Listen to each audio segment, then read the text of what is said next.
Very smooth. It's like Smooth FM. Good morning, everybody, and welcome to the Camera Life podcast. It is Thursday, the 1st of May, 2025, episode 74, if you can believe that. That's crazy. We're flying to 100. Flying to 100. Flying to 100. So, good morning, everybody. Good afternoon, good evening, good night, depending on where you're coming from. I see already some international people are dropping comments, which is wonderful. This is the Camera Life podcast, proudly brought to you by Lucky Straps out of Bendigo, Victoria. And I'm joined today by our founder. He loves that term, founder. It's like a prophet. Justin Castles. How are you? That's me. Good morning. It is. Oh, and before anyone gets disappointed, I'm not the guest today. Tom Putt is joining us. He's joining us. Greg introduced me like everyone was like, just heard his story. Justin. No, we do have a guest joining us in about 5 minutes. But it's good to see you, Craig. Missed you on Monday night. Yeah, I'm sorry I couldn't make it, everybody. Been a little crook lately, so working through some stuff. But I'm back today. I always love our morning shows. I'm a morning person. Margaret Cromie, my mother, would always say that the Cromies are fowls, not owls. So we're early risers, early to bed. I don't know where that came from. I'm sorry. But also today we're joined by Jim, wedding photographer, boudoir photographer, Lucky Straps customer service, all-round nice guy. Also has a Guinness World Records for the most flannelette shirts in any one cupboard. G'day, Jim. Hey, Greg, how are you? He also tries as hard as he can every week to match his crazy background lighting for the podcast to his flanny, which he's done a pretty good job of today. It's very impressive. Yeah, it wasn't quite there. It's pretty close. If you're watching along, make sure you leave a comment. I think we need to start grading Jim's shirts every week. So please leave it out of 10 what you would rate this week's shirt and lighting setup for Jim. But we will be joined in just a moment by our guest, Tom Putt, who is a highly acclaimed landscape and wildlife photographer, but he has many, many more hats than that, and we're gonna dive in and find out more about him soon. I was looking at his bio on his website, which he has multiple websites. First of all, that's already a sign, but his bio is so long. And so varied. It was insane. Yeah, he's done a lot of stuff. He has done a lot of stuff. It's some good work. Photography career spans decades and multiple genres, multiple successful businesses, galleries, photo books. It's crazy. Yeah, there's a lot going on. Very excited. Yeah, often we come across photographers who seem to have their shit together, and I'm sure that that's just on the surface level, but they have a very comprehensive approach to their craft and their business. You know, they've got the workshops, they've got a gallery, they've got club talks, they're doing charity work. You know, we see a lot of this from people. I think, you know, when we spoke to Russell Ord, for example, and if you haven't seen that episode, please dial back and watch that. It's on the channel. Very similar kind of very congruent photography story that he's attacking photography from all fronts. And I think, you know, and that takes a lot of work and a lot of guts. That just doesn't happen overnight. I can't imagine how busy it gets, you know, as well. When you're doing this, you're doing that, you've got this crazy calendar, I bet, you know, or however he organizes. Actually, I'm going to ask him how he organizes it. Yeah, it's impressive, and then impressive to be able to create great images on top of all of that. Now, just before we introduce our guest, let's jump to some good mornings. Oh yeah, who's in the chat? You want me to drive? I got it. Let's see. Yelena's here. She says one day they'll come in on time. One day we will. We were on time. We were on time. She had a dislocated wrist, a surgery yesterday to pull some wires out of her wrist. So she's on the mend, back in a cast again, unfortunately, but she's on the mend. Philip Johnson says morning all, and Tom. Tom will be here soon. David. Morning, Philip. Mascaro, they better finish before the Warrior game. Oh, you gotta. What are the Warriors? They're basketball, NFL basketball, Golden State Warriors. Yeah, that's it. I don't know. I know sports. Another David from Tassie, Digifrog, says morning, Elena. He didn't say morning to us, so More of us. Moving on. Yeah. Morning, Dave. Marie Phillip, good morning all. And Dennis Smith says, had a dream. What was your dream, Dennis? Yeah. Was it about meeting Tom Putt in person again? Or was it about waking up in one of Jim's shirts? Oh, could be. You never know. Strange right. things happen. Should we bring on Well, Tom? I think it's time. Yeah. Let's introduce our guest today. It's Tom Putt. G'day, Tom. Good morning, everybody. You know what? I could have just sat back and just listened to that intro all day long. There was no need to bring me on as a guest at all. I was just listening away, going, keep going. Good for my ego. Right. How about you dig more into my accolades? That'd be Actually, it was a little bit creepy. Was that Justin who was talking, giving all those praises? Was it you, yes. Justin? Yeah. I'm thinking this guy's spent far too much time on my website. That's a little bit stalkerish. I've been digging around. I went deep. I went all the way to the footer. Oh my God, is that what I could feel? Okay. Yeah. Yeah, that was that probing sensation. I did hear a little. I'm not familiar with your podcast, and that's very bad because I do need to actually look at those various episodes. Russell Ord, for example, I'm friends with him on Instagram, but I haven't seen a lot of his work, and he's just released a new book. I know you're talking about me publishing my books, and we'll, of course, go into great depths of that later. But, he's got some nice work out there, hasn't he? And so I must look at him because I don't know much about him. That's what I'm trying to say. I don't know much about him, but I'd like to learn more. So I'm looking forward to delving back into your episodes and having a bit of a deep dive, as they call it, later this year when I have some time off. They are long episodes, so one of those. You will need some time. Hold on. Yeah. What I need to know is what is the record length of your most famous episode? I think there's one that's hit almost three hours. I was going to say, I think we've done a 3 hour. Didn't you do something? Just you, Justin? You and someone was like 3 hours. Yeah. That's the Nightscape photographer. Who was that? Was that Richard? Bloody Dennis Smith, was it? No, it wasn't Dennis. No, not Dennis. No, not this time. Going back through the archive. So myself and Jay Collier did 3 hours 36. Ooh. Wow. That's a lot. Richard Taddy, 3 hours and 9 minutes. That was Nightscape. We're going to blow all of those records out of the water today. Cancel anything you've got on this afternoon. Because I do have a shoot this afternoon, but cancel that. Cancel it. It's okay. It's unnecessary. Yeah. Totally.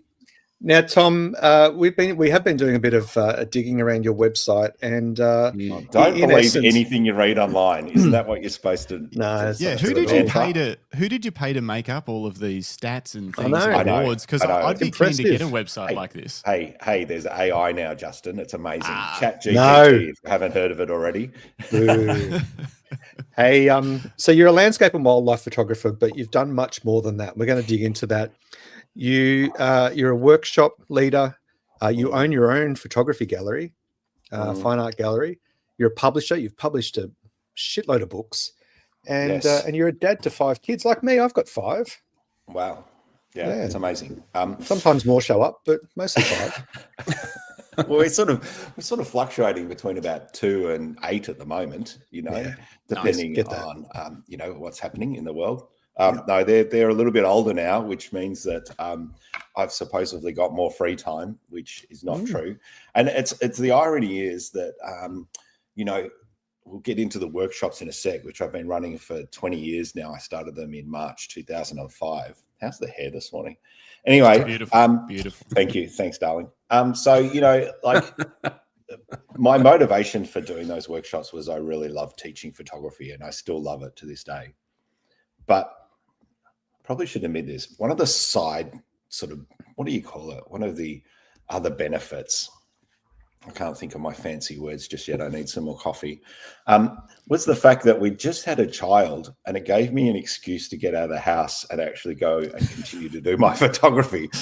Because not that I was trying to relinquish any of my duties. I spent my first 18 months at home looking and raising Ella because my then wife had gone back to work to earn an income. But the idea of being able to get out and about and take photos, and the excuse was that I was earning money, was fabulous. And that continues to this day. But now the kids are older, require less of me. I'm busier than ever, and actually trying to spend more time at home so I can spend time with them before they completely disappear and I don't get to see them at all. So it's come a bit full circle. But they're 22 next month, 22, 21, 20, 19, and almost 18. So oh wow, a little bit older now. I'm getting older, grey hairs, it's getting a bit slower, things like that. Yeah. Wow. Fairly consistent for a breeder. What a year. We're a blended family, so that's part of the reason. So I've got the eldest and the second youngest, and then Mary, my wife, she has the three girls, somewhat in the middle, and the youngest as well. So it just happens to be that we were breeding around the same time. Well before we knew each other. Yeah. Not side by side. No.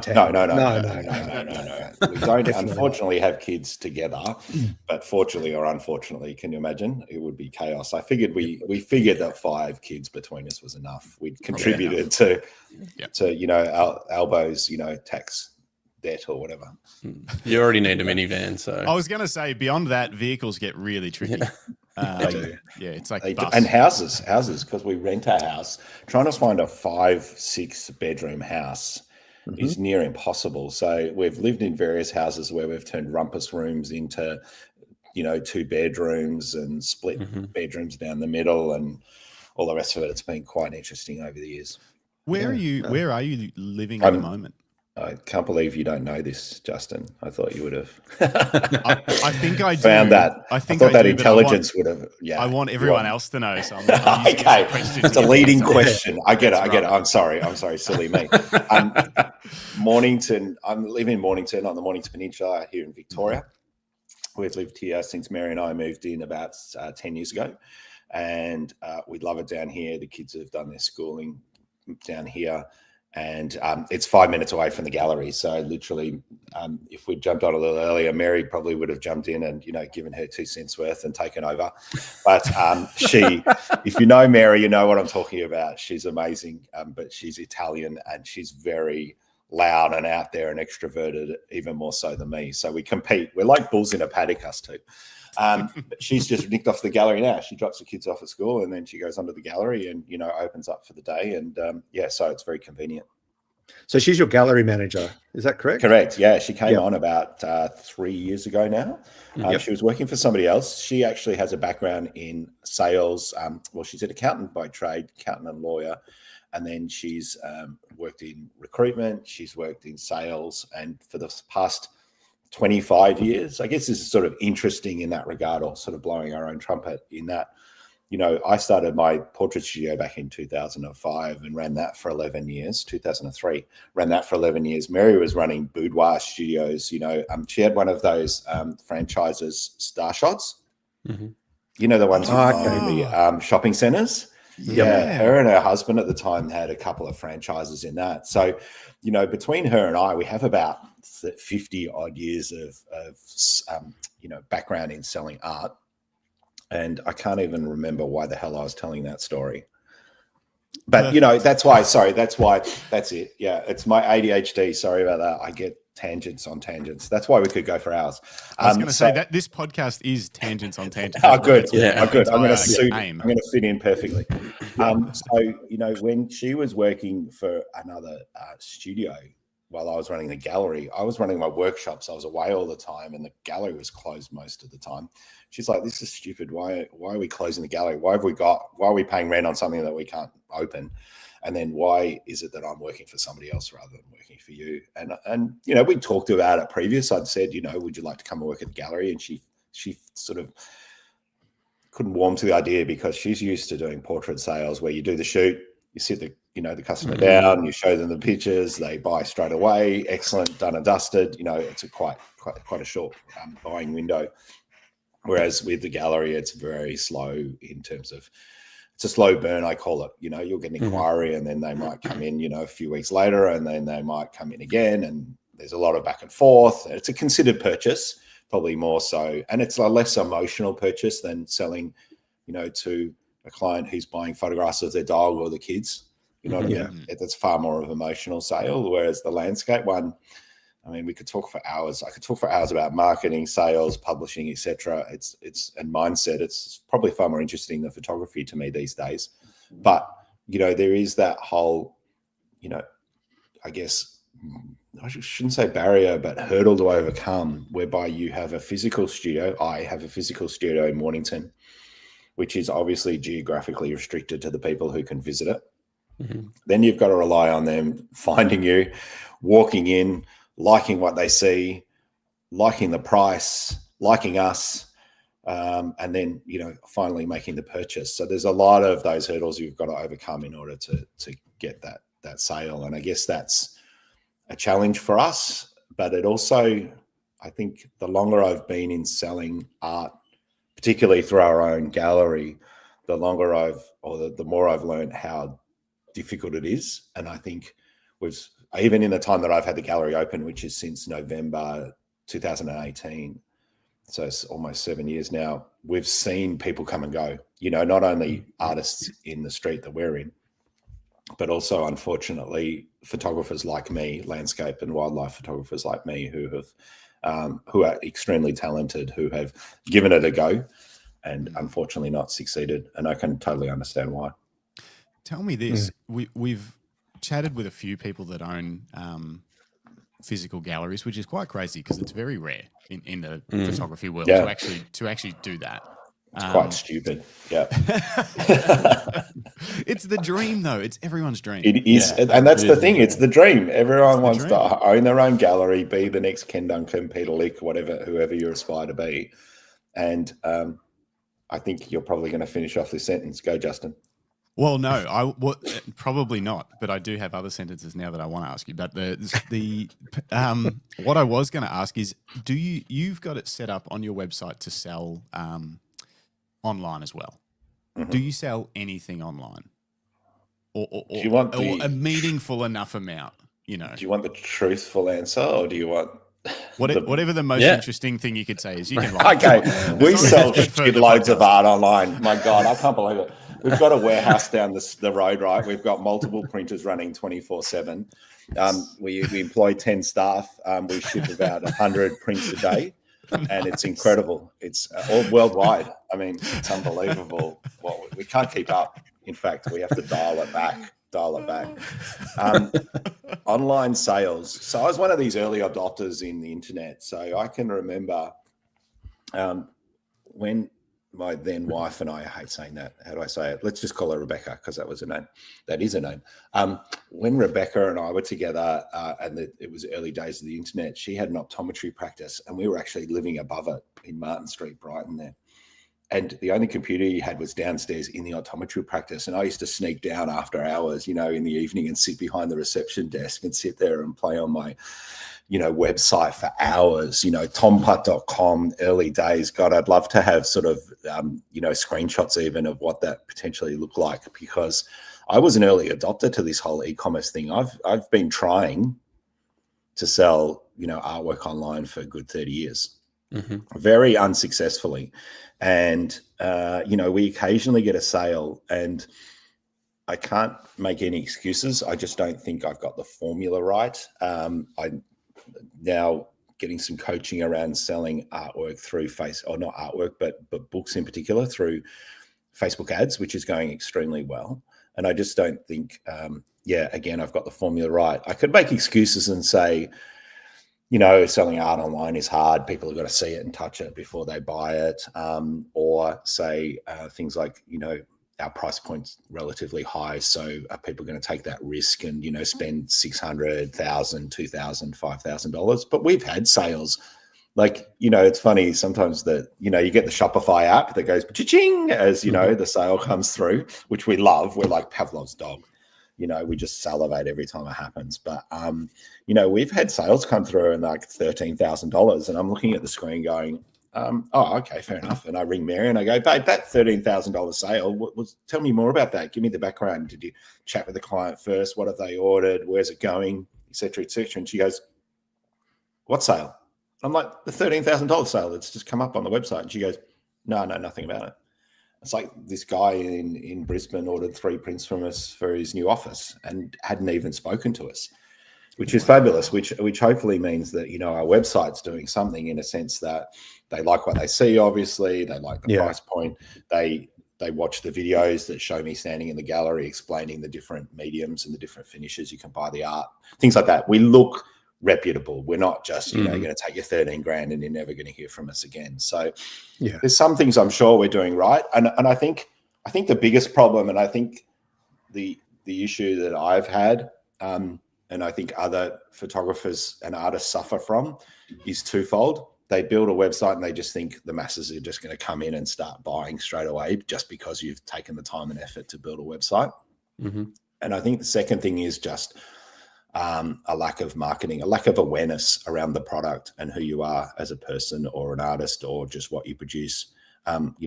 We still get people to walk past the gallery today and go, oh, wow, oh, this is lovely. Oh, is this new? And we're like, yeah. Oh, when did you open? 7 years ago. And we take a bit of a mickey depending on whether we think that's going to land well or not. But, we come down Main Street every week and we've never seen you. And it's like, well, there's a problem for us, we're clearly not visible enough, or we're not doing our marketing in the community well enough, things like that. And I think that's a big problem with just selling art in general is perhaps just not enough people knowing about who you are and what you do. And selling the story, I think the biggest problem that I face at the moment is selling me as the face of the business, which I used to do more of. 5-10 years ago, lots of selfie videos, hey guys, I'm out and about taking photos here and it's amazing and it's epic. And to the point that my friends would go, can you stop doing those selfie videos? We're just sick of seeing you. My best friend, Ian, actually blocked me off Facebook about 3 or 4 years ago. And I only heard this through Mary, and she's like, no, he doesn't see your posts. And I'm like, what do you mean he doesn't see my posts? Is he not on Facebook? And she goes, no, he blocked you. And I was like, what the he blocked me, right? And I rang him and I said, what are you doing? You blocked me on Facebook. And he goes, yeah, mate, every time I open my Facebook, you're in another country and, oh, look at me, I'm amazing, all the rest of it. And I'm like, okay, fair enough. That's probably true. But the younger generation are doing this really well. They're doing it really well. They're the selfie generation, right? Mary and I just shake our heads and just go, oh my God, what? Like they take their phones everywhere and they video themselves on the toilet and shit like that, right? It's extreme example, probably not. But sometimes when I go out and about and want to take photos, I just want to be in the moment. I just want to be with my clients, guests on the workshop, things like that. Bringing a third, that other element into it and bringing other people along for the ride, which I love doing, but it kind of disrupts your flow sometimes. It disrupts the tranquility or the vibe or, anything else that you're aiming for there when you're out and about taking photos. So that's definitely something that I need to work on more it's not, and I think this is a sort of a tip for those watching, is it's not just about the art. It's actually probably more about you and you selling your story as the artist, which is probably more important than the art itself. There you go. Boom. I think that's good advice. We need a soundbite there. We need a soundbite. We'll clip that. Hey, so Tom. I was just going to say, Greg, before we get too far away from this, because Dennis has read my mind.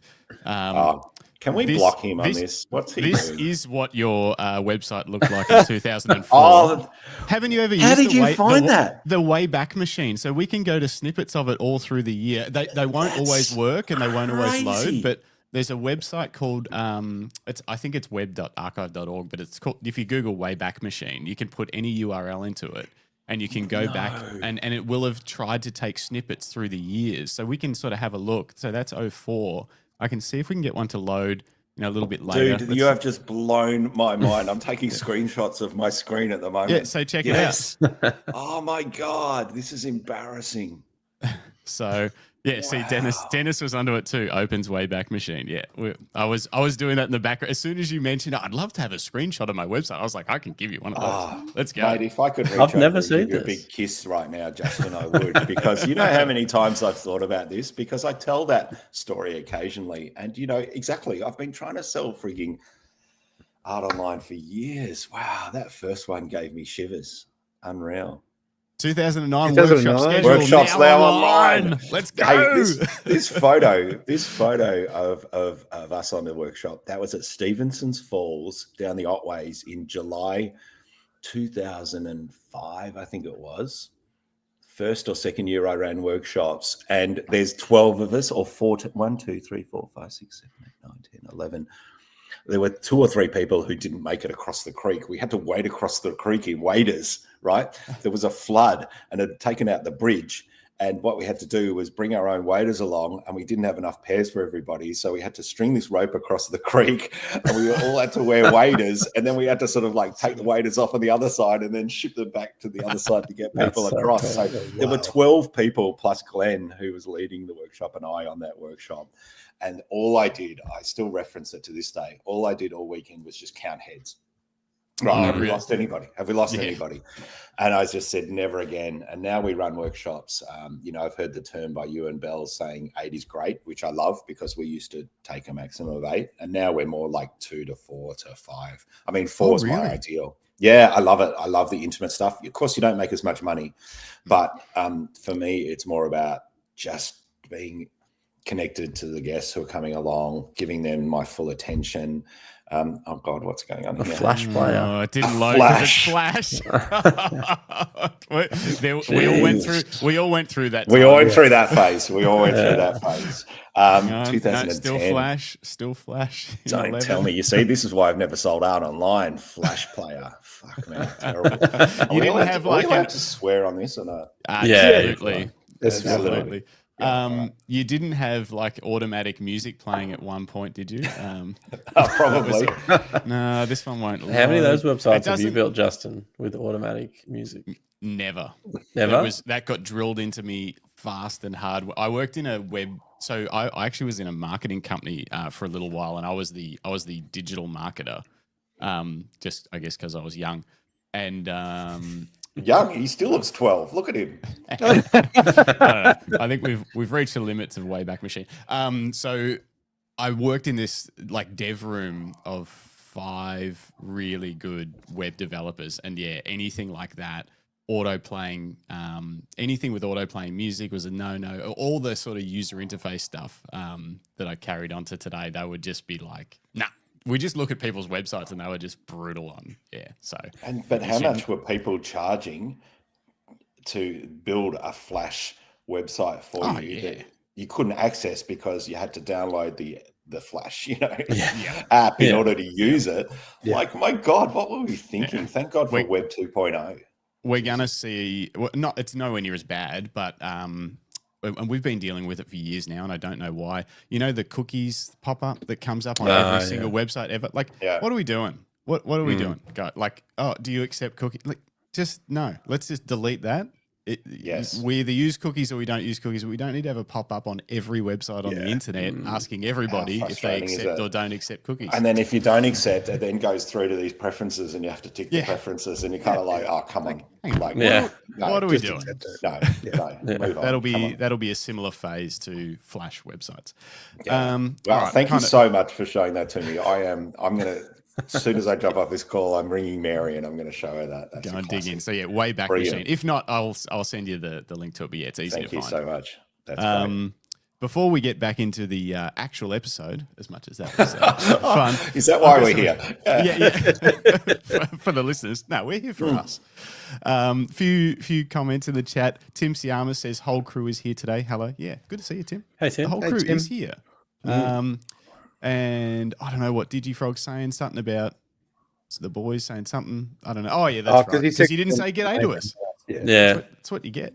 Still Dennis has an actual question. Now, we're going to ask... Dennis is... Look, I've read this question.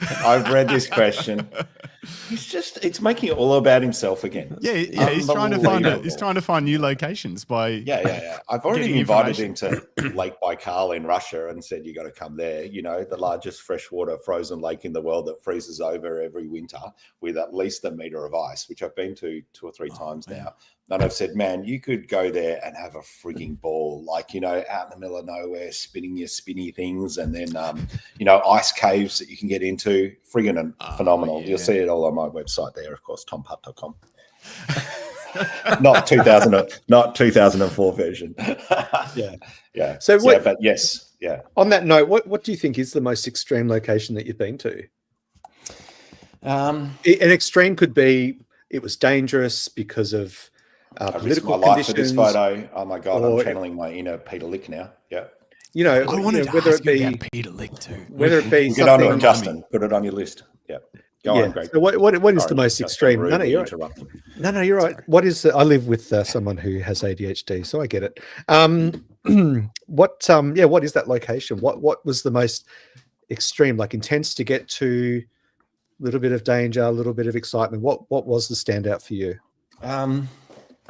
Wow, I wish I had a really cool answer for this. I feel like I haven't done enough in order to have a good example of this. But, Lake Baikal in Russia, let's just continue with that, because I'll tell a story. First time we went, we were starting the workshop in Baikal, which, for those who don't know where that is, if you sort of look on a map, sort of north of Perth, Singapore, straight up into eastern Russia, it's this sort of banana-shaped lake, and it is huge. It's 2,600 kilometers circumference to go around it, right? Wow. So as I said, it's the largest freshwater lake in the world. It holds 22% of the world's freshwater. And if Mary was here right now, she'd say, thanks, Rain Man. I'm full of useless facts. And so, when we went there, we started in Baikal, and then we flew to Moscow. We were finishing up with a few days shooting around Moscow. So when I booked the flight for the first time, we went Melbourne, Singapore, Dubai, Moscow. And then I had to go, that's it right there, yeah. And then I had to go Moscow, fly another 6 hours back on myself to get to Irkutsk, which is just the left-hand side there of Baikal there in the bottom left-hand corner. It took me 41 hours door to door to get there, right? I was absolutely shattered by the time I got there, because I wanted to take the whole, the return Moscow flight, which was totally useless. So it was an epic journey just to get there. Anyway, as I said, it freezes over. We go there sort of January, February when the wars aren't on. And I must have missed the memo on the first day, because we had two cars. They're these crazy little Mitsubishi they're just these crappy little four-wheel drive vans. The name escapes me. It starts with a D. Anyway, Justin will Google it. A Delica. Thank you, Jim. A Delica. Yeah. You can imagine being in Russia, Eastern Russia of all places. These things have ripped seats and look like they would barely, go, let alone, take us out on the ice and save our lives potentially.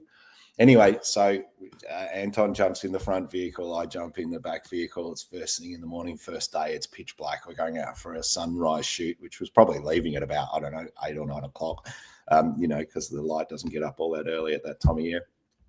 And on goes my seatbelt.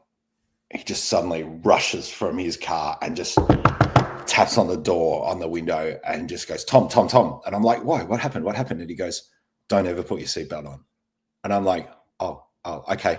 I didn't even ask. I had to work it out myself. Anyway, the reason you don't put your seatbelt on, and I told this story to Mary, and she's like, I don't get it. Why don't you put your seatbelt on? And I'm like, think about it, babe. Think about it. You're driving on this frozen lake, and it's really complicated. You just don't just go and drive and have fun. Ice can form in many different ways, and it also melts in many different ways. And in one way are these huge cracks that go through the ice, through the lake, and they're random. And Anton is constantly getting updates from his guides out on the lake, locals out on the lake, mapping it all on his phone, etc., as to where all these cracks are, because you obviously have to navigate through them in order to then, there's similar to that, but there's also friggin' big ones as well. That one looks get pretty to the big. Spots. No, that's tiny compared. You get these big mounds, cracks like this, friggin' huge ones, right? Anyway, of course, you don't want your seatbelt on, because if the car falls through one of those cracks, you want to be able to get out quick, smart. And, you don't want to be fiddling around for your seatbelt, for a couple of seconds or more if you're going down to 1.6 kilometers. It's also the deepest lake in the world, I believe. So it's 1 mile deep in its deepest spot. I think it averages 600 to 700 meters deep throughout the whole lake. So it's been many stories, not I don't think necessarily so much, photographic groups, although I can't be sure, but private people who just come out, hire a car, don't know what they're doing, drive into crack, down it goes. Yeah. And well, I don't think there's loss of life necessarily. Let's not be too dramatic. But you can imagine how freaking scary that would be, particularly at night time. Don't fancy that. What brought you to this location originally? How did it get on your radar, and then what made you take the first trip? Great question. So I guess part of what I love doing with my work, and I haven't had enough time to do that lately, is just to research, just to open books, open magazines. I was up in the corner country of, Queensland the other day, and I picked this up, and I just pick it up and I just flick through it, and I look at photos and I look at maps and I go, oh, I wonder what's there, blah, blah, blah. Just curiosity. And I think I just stumbled across it one day, this, largest freshwater lake in the world that freezes over, and did some research and found some really interesting photos of it and went, hey, that'd be a pretty cool place to go. Let's try and organize a workshop there. We did the similar with the Faroe Islands years ago. Where else? There's been 2 or 3 places in the world where, we've sort of been the first to offer workshops from here in Australia to travel there. And so, I just dug and then found the guide in Russia, who is a very, very good friend of mine now, Anton. I love finding guides who have similar values to me. They run their own small business. They run workshops like I do. And then we just form these lifelong friendships where, we obviously will try and work together as often as possible, but then also too, we build on ideas together. He's running stuff and I'm running stuff, and we collaborate together. And so part of my downtime, in inverted commas, is doing that research for places to run future workshops that are different to everybody else as well. When I started my workshops back in 2005, there were 2 other photographers that I know of who were running landscape photography workshops. One was Darren Leal, and the other one was the late Richard White.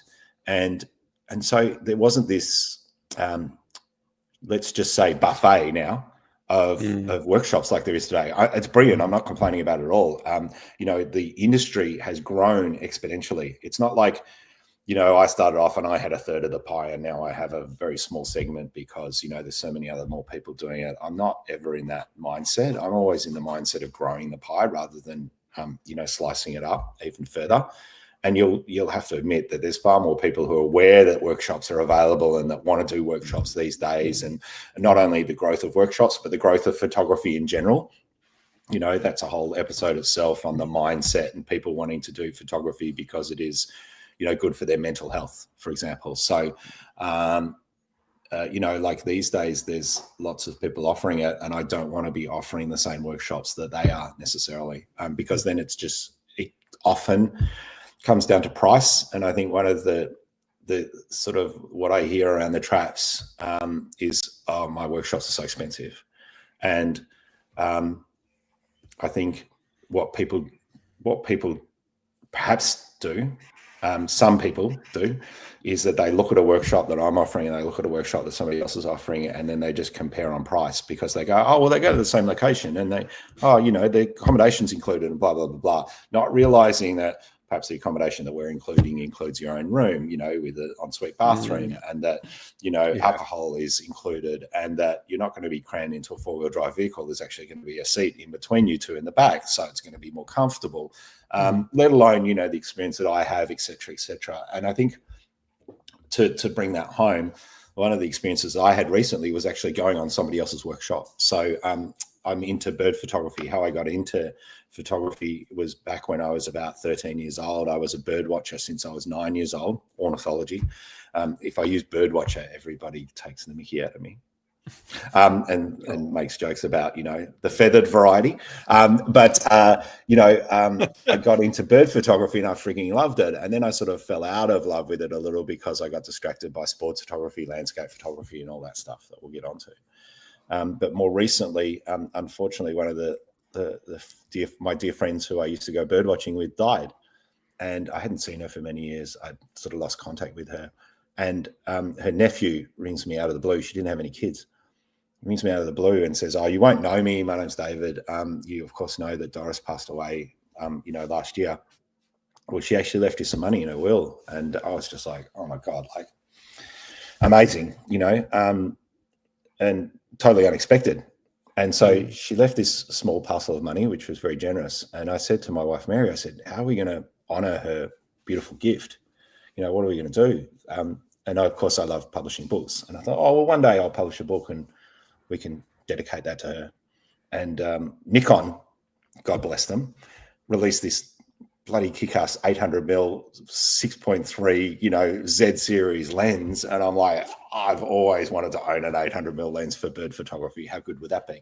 And so we bought that, and the rest is history. So my point being is that I went on a recent workshop with a mate of mine that I've been following on Instagram for a few years, and his work is in what I consider to be the best out there, but he also charges a premium for that. And I'm like, I could go on other workshops, but their photographs aren't as good. So do I want to take their photos, or do I want to take his photos? And I'm like, I'm going to pay a premium in order to go on his workshops because it looks like he can deliver and his photography is freaking amazing, right?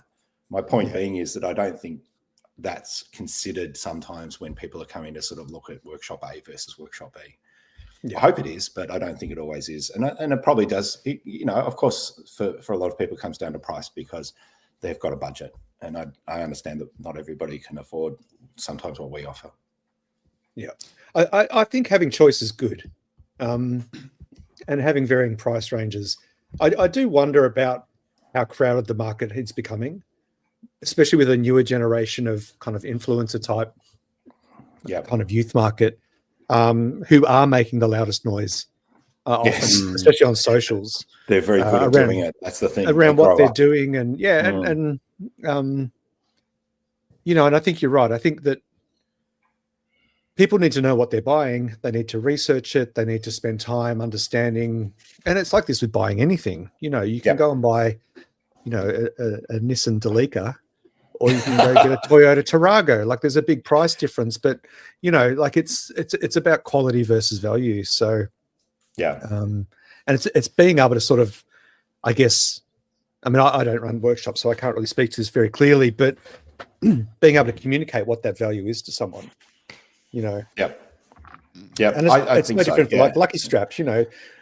We make and sell premium, handmade, handcrafted leather camera straps here in Australia. Plenty of other brands won't do that. They will offshore. They will, there's the whole Temu market. There's, it's all about what you're prepared to pay for, and you can either buy.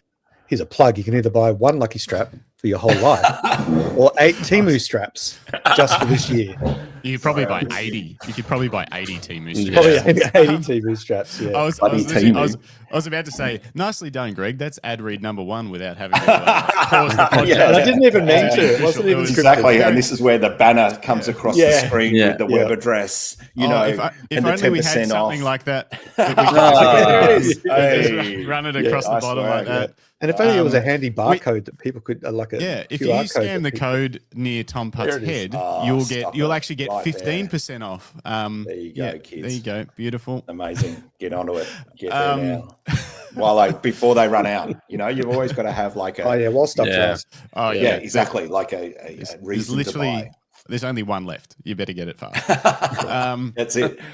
So I'm scrolling through some of your workshops at the moment, which look insane. It's like the bucket list of stuff to pick from. These are all the things that people dream about doing.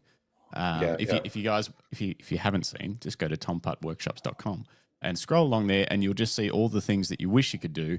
And honestly, yes, from my perspective, some of the prices do hit me to the point where I'm like, well, I couldn't afford to do that.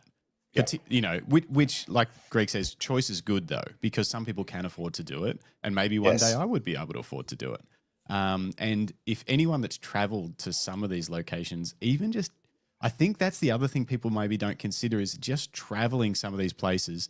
If you add everything up, Maybe you don't think about it because you just go, oh, the flights would be this and the accommodation's that. So I don't know. But then once you take into account all the other incidental costs that are potentially included in these tours, plus having someone along with you to guide you, it's the prices probably aren't that different to what you would end up spending if you just did it yourself in a similar level of quality and that kind of stuff too. Thanks, Justin. I think the other thing is that you could. There's always the potential to do it yourself, but are you going to be able to get to the right places find the right places at the right times?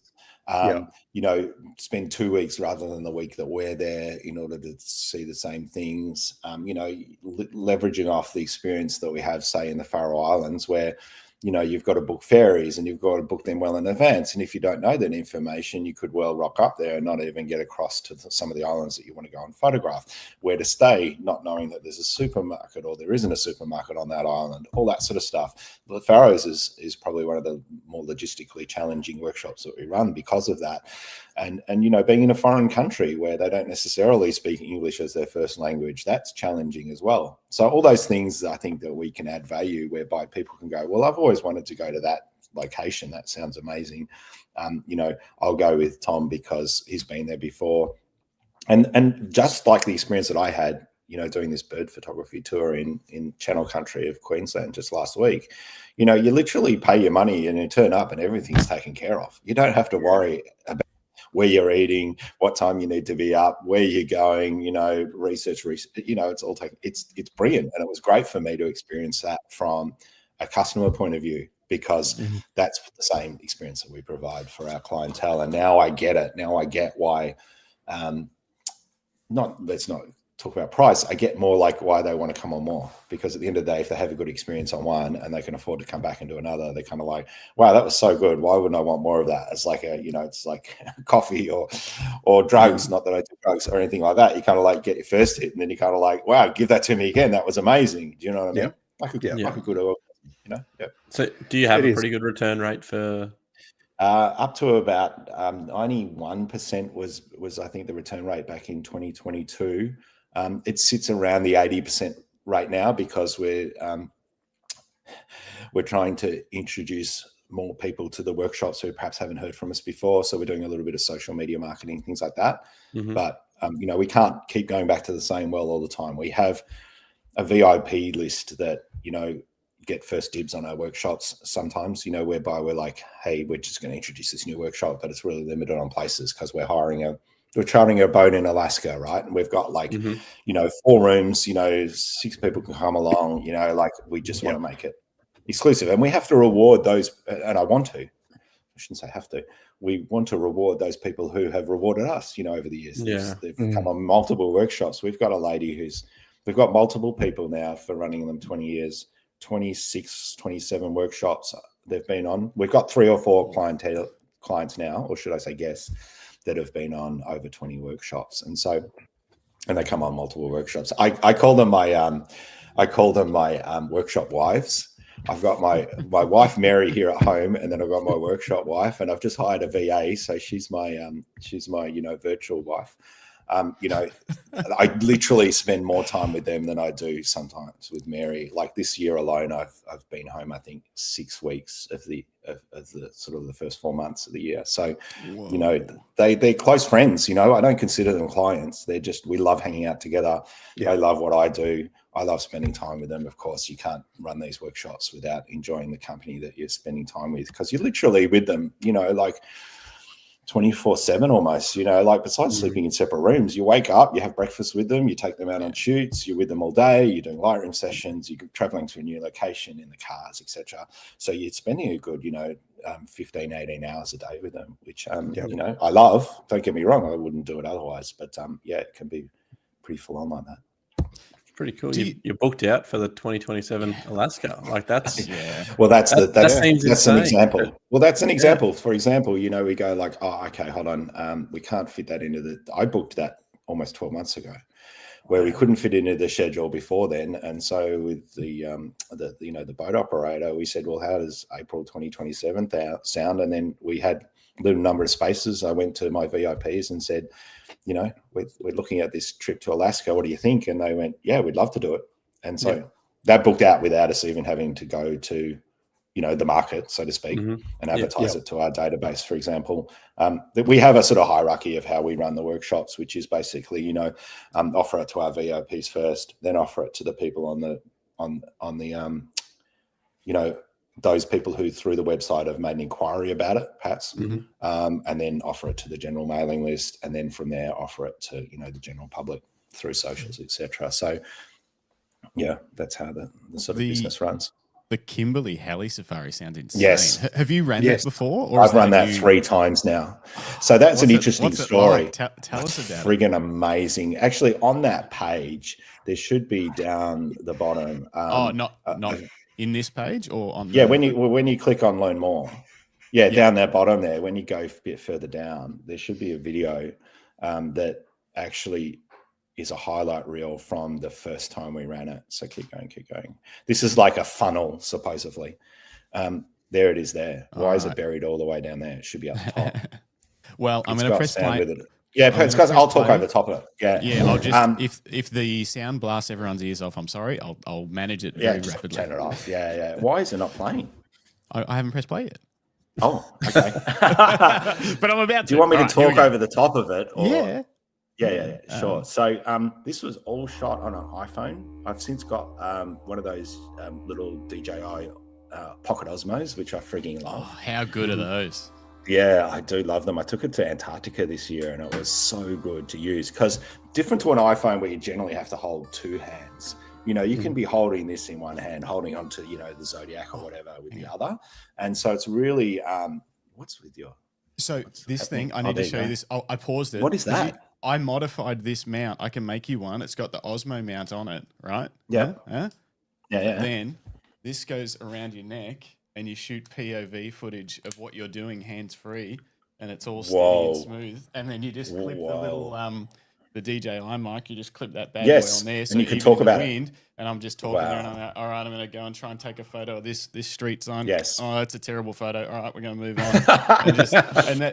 that was how I made 30 YouTube videos in 30 days. Really? Yeah. And it was quite smooth. Like it's not too jumpy. It's super smooth because it's a gimbal. That's the key. And because it focuses, like action cams are. They don't focus. They've got like an infinity focus kind of thing. So they're set to just get everything. This actually focuses. So if you lift your camera screen up to it, it focuses on the camera screen nice and sharp. And then if you pull it away, it focuses on the landscape. So yeah, this little mount thing was like $50. And then I just had to cut.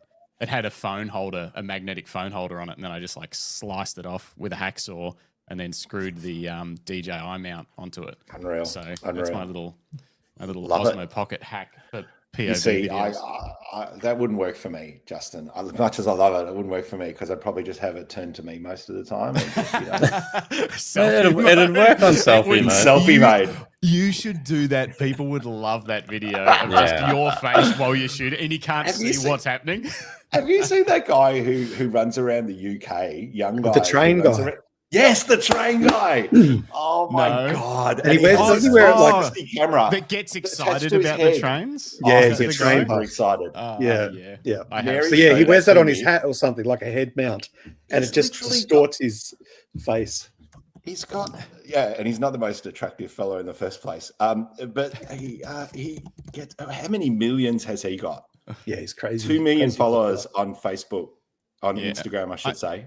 2.4 million from 257 posts. Has he been deleting posts or something? Like, this is unbelievable. Anyway, I can't remember someone who said it, but someone once said to me, the key for content like that is being interested is interesting. So people are so excited about something, about the content because he's so interested and excited about something, and people can see straight into that. And and I've always thought about that. I was like, that's what people want to see, is someone that's just excited and passionate about something. Even if they don't care about trains, they still find it cool that he cares so much about trains. I've got an example of that. Back in the 90s, when I was just a wee fellow, I started a Bachelor of Science degree at Melbourne, right? And my brother ended up being a geologist of all things, but geology wasn't my favorite subject at uni. In fact, nothing was. But there was this lecturer called Dr. Ian Plimer. I can still remember his name to this day. And he was so fascinating and such an engaging speaker that everyone would turn up to his lectures. You'd just love the content. And he had the record, or should I say, he had the reputation whereby no one had thrown a paper plane in any of his lectures.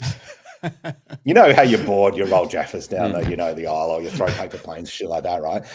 The immature things we did back then.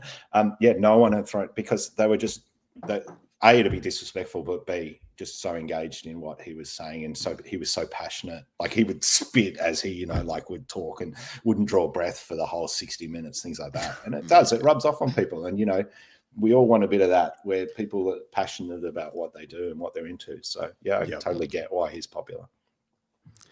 For sure. Where were we? Anyway, we were back to the... Justin, you took us on a very big tangent there. I know. I love it. This is going to be a 5-hour show. Stick to the program here. Now, we can do part B. We can talk about the business of photography after this. Because, to be honest, 80% of what I do is admin. 20% of it is photography a lot of the time. And then I love the 80-20 principle. I use it all the time in my life. But, 80% of what I love about photography is the business side, and 20% is the photography. Because, I love photography. I'm probably not as... What does I say? It's not that I'm not passionate about it. I'm not as sort of like, the word will come to me. I'm not as, just obsessed. Let's just use that word. I was obsessed with photography for a long time, whereby I just couldn't take enough photos. Whereas these days, it's not necessarily about the photography for me. It's about making a success with my gallery, with, my books, running the workshops, things like that. And I find I'm one of those people, again, ADHD, get bored easily. So therefore I need to be challenged all the time. So when we come back to talking about my sort of career in photography, I'll talk about my sports photography career, where I left it after 3 years because I was just bored. I was like, I've learned probably 80% of what I need to learn here. I'm going through the motions. I'm not feeling challenged, so I'm going to move on. And so I need to re-engage, or I should I say, I need to sort of like find reason and purpose in the work that I do, and be as self-employed, photographer, to keep me engaged and involved and challenged, every minute of the day. So I wake up with a purpose. Let's dig into this tangent before we go back to the Kimberly, Kimberly video. Can you imagine this on a like a tree, or like one of those mind maps? Those mind maps, it'd be insane. Yeah. Do you? Because this, I'm trying to see if the way my brain works is maybe similar to the way your brain works. Once you get good and you never know. Go on. Once you get good enough at something, yes. Do you find it hard to stay applied to that thing? Yeah. So I've always felt that I get kind of good enough, but then to do that extra work and dedication that maybe takes you from like, pretty good to world class. Yes. It is very difficult for me, and then I'll often move on to maybe a different, similar but different, or whatever. Is that what you mean when you say you got good enough at sports? I do. Yeah. And it was, and again, it was like, for that sports photography example, I could see other people in the industry who were perhaps more passionate and more skilled than I was. And did I want to go down that path or not? Did I see myself in 20 years' time still photographing sport? And I was like, no, not for me. These guys are seriously good. They're better than I probably could ever be. And not that it becomes competitive, but it was more just like, this is just not the path I want to take anymore. It was kind of almost, I'd tick that box. So for me, in my sports photography career, I joined the company Sport the Library, who were the official photographers to the Australian Olympic Committee back in October 1998. And they sent me to the Olympics in the year 2000 in Sydney, right? That's cool. As a young sports photographer, 26 years old, having very little sort of experience in sports photography, being one of the 9 photographers to the Australian Olympic Committee at your home Olympics, and being one of maybe 400 photographers who get to go to the Olympics every 4 years, that was just like, oh my God, I've climbed Everest. Like, what more is there to do? You peaked early. I peaked very early, very early. I had a very sort of rough start, and it was touch and go there for a while with regards to whether or not I'd keep my job even. I remember my boss pulling me in after 3 months and going, how do you think it's going? And I'm like, oh, no, I was a young, cocky guy. I was like, no, it's going great. I'm loving it. He's like, well, yeah, is it though? Like, so I had to sort of pull my socks up. There was a few, I think, personality clashes that he and I had. I think, again, like a bit of two bulls in the paddock type thing. What do you think what were the challenges? Like, what was it? Was it the way that you were working within the organization? Was it the image quality? What was it where you were like, I think it was, I think it was more personality more than anything else. I think at the end of the day, I was a little too big for my boots, so he just needed to cut me down to size a bit and have me perhaps be a little bit more of a team player rather than anything else. I've tried to block that out, to be honest, Justin. Sorry.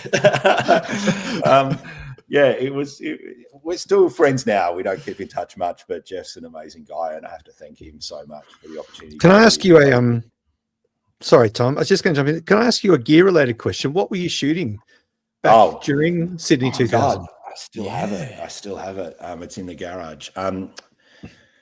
Film days, shooting on transparencies. So I worked for a sports photographic library called Sport the Library. I don't know whether they're still around these days, but it was, all on transparency film. So we're an agency, so we were taking photographs on spec. So like we were taking them not necessarily for a client, we were taking them with the hope of perhaps selling them in the future. So, to magazines and to athletes and to advertising agencies, stuff like that. So it was all transparency film. Sensio 100, for those who can remember. Fuji Sensio 100, what a great film that was. We went through bucket loads of that stuff. And my boss was shooting Nikon, and he said to me, if you decide to go down the path of Nikon, all of those cameras and all of those lenses are available to you. But I was a Canon guy. I got given a Canon for my 21st birthday from my grandparents. And I had a Canon 100 QD or something like that. And I got a Sigma 35 to 70 lens, and I got a Canon 100 to 300 mil 4.5 to 5.6. Anyway, so I shot the Sydney Olympics on a Canon 1N, EOS 1N, which was their flag or top level, professional 3, maybe 5 frames, as Justin furiously looks to is that it there? Brilliant. Focus. Yeah. Yep. No, that's it. Quite. Yeah. That's it. It's a 1N, but I had to get it off Marketplace. It's got a data back on it. So it doesn't have the aperture wheel, but it does have a data back to put the data back is what I had on my first EOS camera. Yeah. Interesting. I'll sell you this one for whatever nostalgia money it's worth. I'll trade you for a workshop. Yeah, let's do that. The Kimberly workshop. Kimberly one. Exactly. Absolutely. Yeah, tag along on that. It was. And so the funny thing about that was that I was dead broke, and I got this job. I literally was driving a 1967 Holden Torana that my grandmother won in a competition and then gave to me. And it had a hole in the floor where the accelerator pedal was. You could literally, the battery wouldn't start half the time. So you could literally it was so light, this car, that you could jump out of the car, push start it yourself, and then just jump in and quickly ram it in a second, and off you went. It was a disaster. It had no heating, no cooling, whatever. It was what color was it? Still had it. It was a maroon typey red, and it was the first Holden Torana that they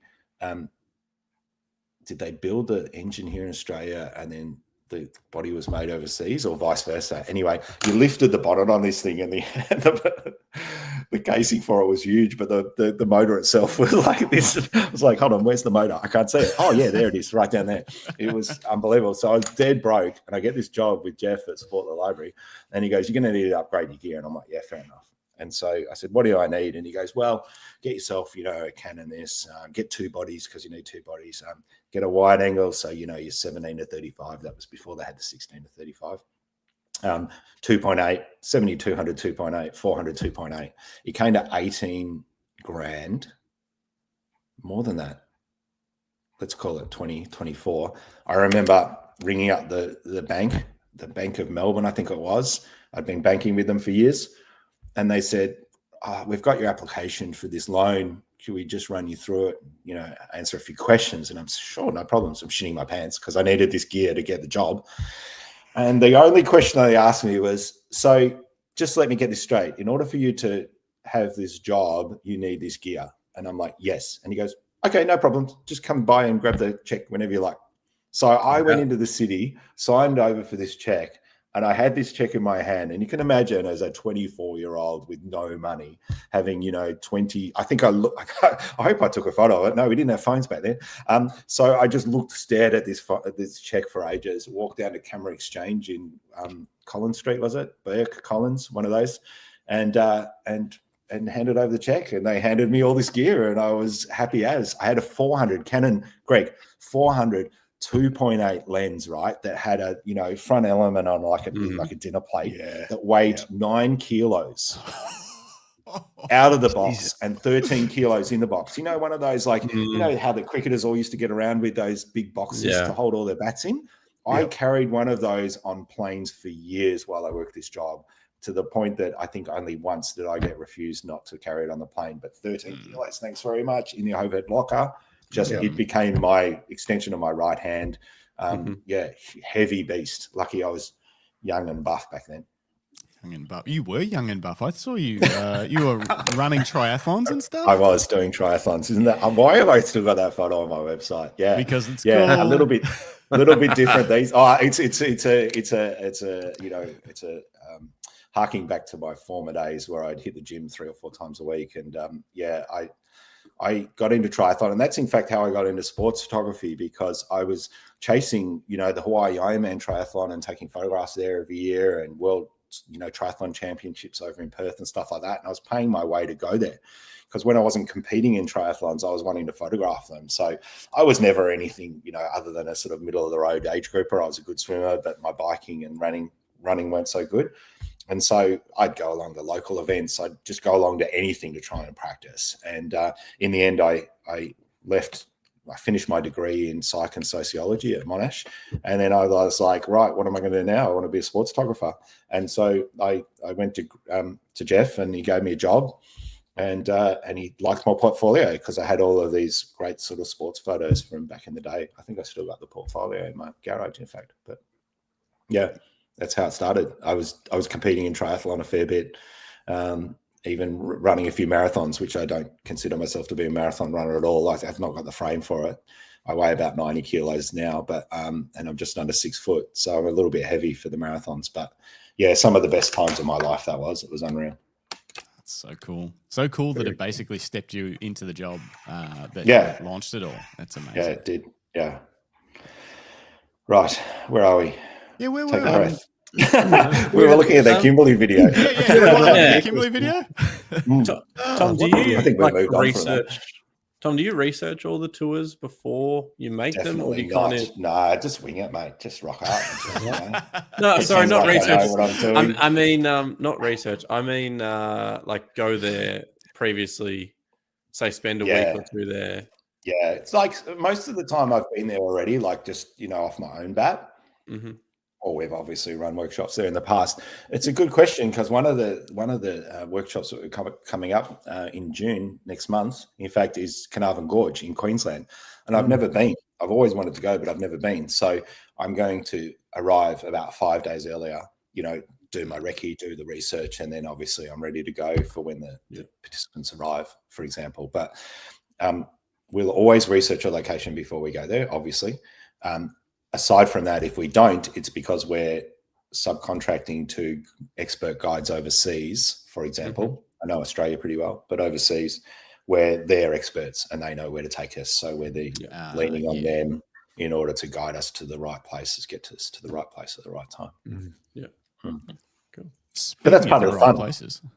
That's part of the fun is, oh, yes. We're back. Let's go back to the Kimberly. Helicopters. We haven't talked about this one. So about 7-8 years ago, I came up with this idea of running a heli safari, because I frigging love helicopters and aerial photography, right?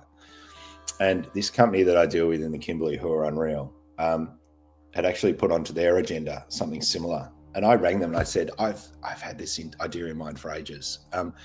Do you reckon we could modify your safari to include it to be more like a photographic safari? And they're like, yeah, no problems. That sounds great.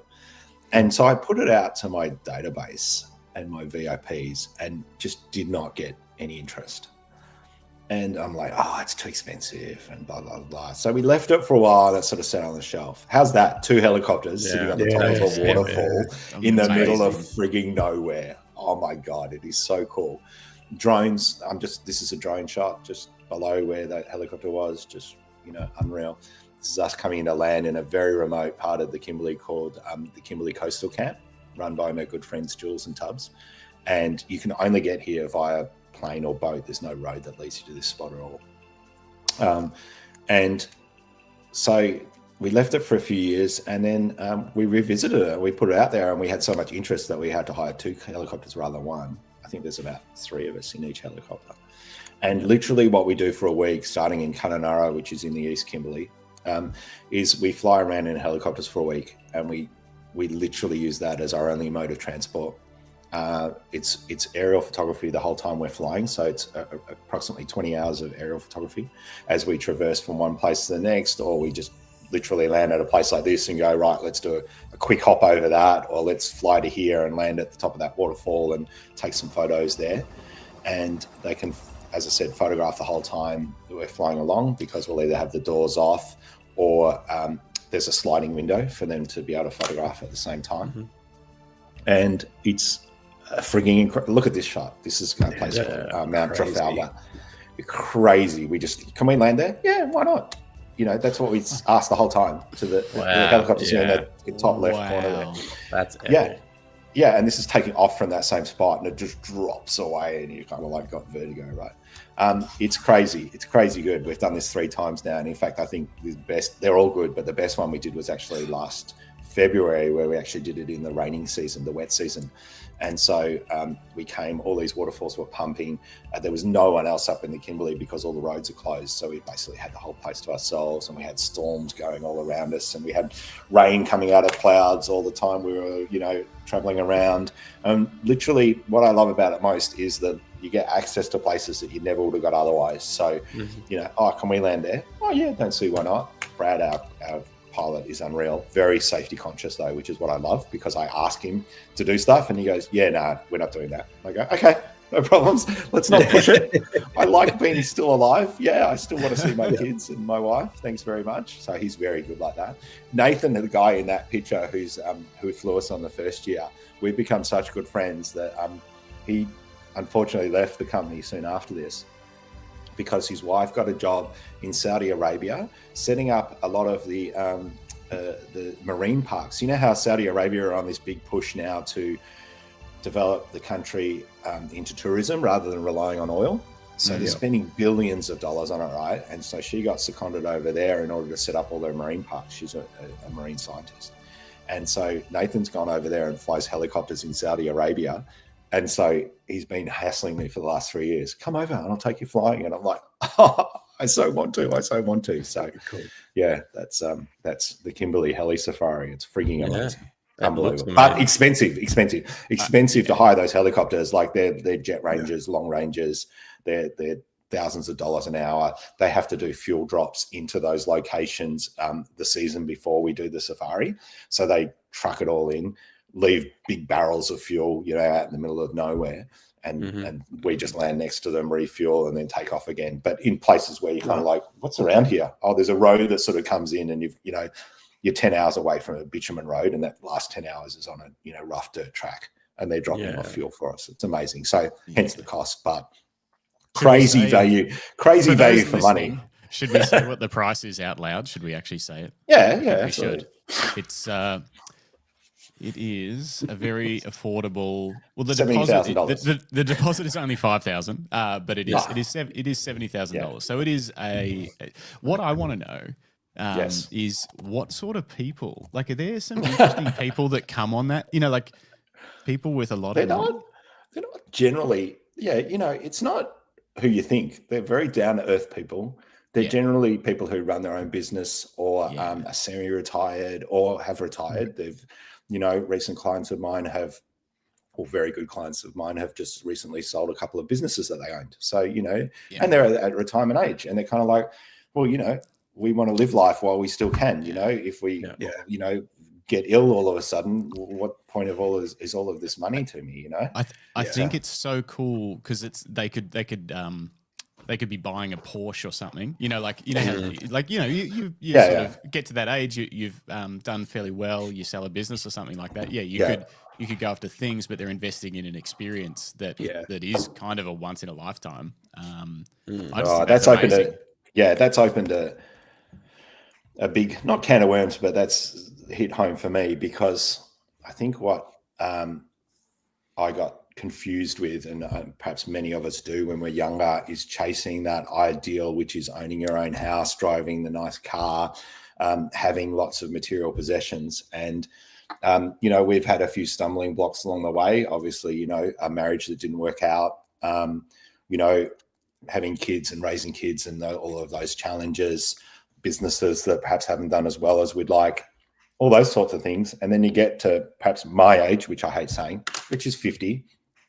And, when you overcome those obstacles like Mary and I have, I am always conscious of saying to Mary, how lucky are we? Which is we have a roof over our head. We don't own our own house, but we live in a nice house. It's not the nicest house in the world, but it's functional. We have kids that still love us, talk to us, want to spend time with us, and are of good health. We have pretty much everything we want in life, which to me, if you could say what is the most important things to you in life, I'd say, having a place to live, having good relationships with your family and friends, having food on the table, things like that. I think it's important. For me, it's important to just reflect on the things that are basic enough that are the most important things. You can ask people, who are ill health, what would you change? Oh, just to have the health back, right? Like I'd just love to have my health back. Or, unfortunately, I've friends my age who have lost children. What would you do? I'd do anything to have my kids back in my life. You know what I mean? Things like that. So we are very fortunate. I think I do always keep reminding myself, one of the best things that I can possibly do at the moment when I'm not traveling is come home, cook a steak on the barbie, sit outside with a beer and light the fire pit. That is a dream night for me at home, because I just rarely get the chance to do it. And I think it also just teaches me, that it's not all this other shit that's important. It's the simple things in life that are often the best, which is, I think, a slogan for some company or some ad on TV or anything like that. And I'm getting a bit preachy, but it's, I think sometimes we lose sight of all that. It's nice to have, we're in a fortunate position now that the business has done quite well, that we can, afford the things we want. Whereas that's only been probably in the last 3 or 4 years where I can go, actually, I'd love to have that lens, or I really need that second camera. So, I can buy it and worry about the credit card bill later. Well, that's what comes from hard work, isn't it? And, you talked about, and I don't think it's preachy. I think it's important for people, especially in your position, Tom, where you have run successful business, you are a well-known name in the Australian photographic community. People do look up to you. They look, well, how did Tom get to where he is? What did he do? And, like we talked about earlier in the introduction about, this didn't just come from you winning a couple of awards in a photography competition. You've got a comprehensive range of kind of satellite businesses that are orbiting around you. They all feed off your photography. But that, that didn't come free or easy either. And I think that you reach a point in your life where you do realize what you need versus what you want are two very different things. Yeah. And I think for someone like you, hearing that, coming home and just lighting the fire pit and spending time with your wife and your kids, should they show up, that's the most valuable thing for you, especially for someone who travels so much as part of what they do. You're out spending time with other people, you're taking them on tours and workshops and traveling and all of that sort of stuff, but you're still coming home to that core thing that you need in your life, which I think is really wonderful. And I think it's an important balance. And sometimes, when you're younger, you overlook it a bit, I think, and I overlooked it working in a corporate career, that I spent more time at work than at home awake. And you get to a point in life where you go, actually, no, I need greater balance. I need to be able to just. It unfortunately just comes through age and wisdom, I think, more than anything else. You know where I mean? You know, like I hear a few people now and then going, "Oh, to be 20 again," but to have the wisdom and experience that I have now at 50. You know what I mean? You know, I think there's a real sweet spot that we're at in our lives where we've got good businesses, we've got, you know, the careers that we want, Mary and I, and you know, we're in that sweet spot where we can sort of not relax, because we don't do much of that, but it's more like enjoy where we've worked so hard to get to. And it has been a slog, and I won't say that it's ever going to be easy. And I think that a lot of people, you're right, Greg, could look at me. Hopefully they do look up to me a little. I don't do it for that purpose at all, but they won't see behind the scenes of what it's done to take to get there. So 20 years of running workshops where I've cancelled workshops because no one's enrolled, or I ran them for 15 years or more where I hardly made profit. Like I would run a workshop and come home to a bank account that had zero money in it. Or even a few years ago with my kids young, going to the supermarket, having to buy groceries and literally just scrounge the $1 and $2 coins out of the center console in order to pay for the grocery bill. Like it was that bad.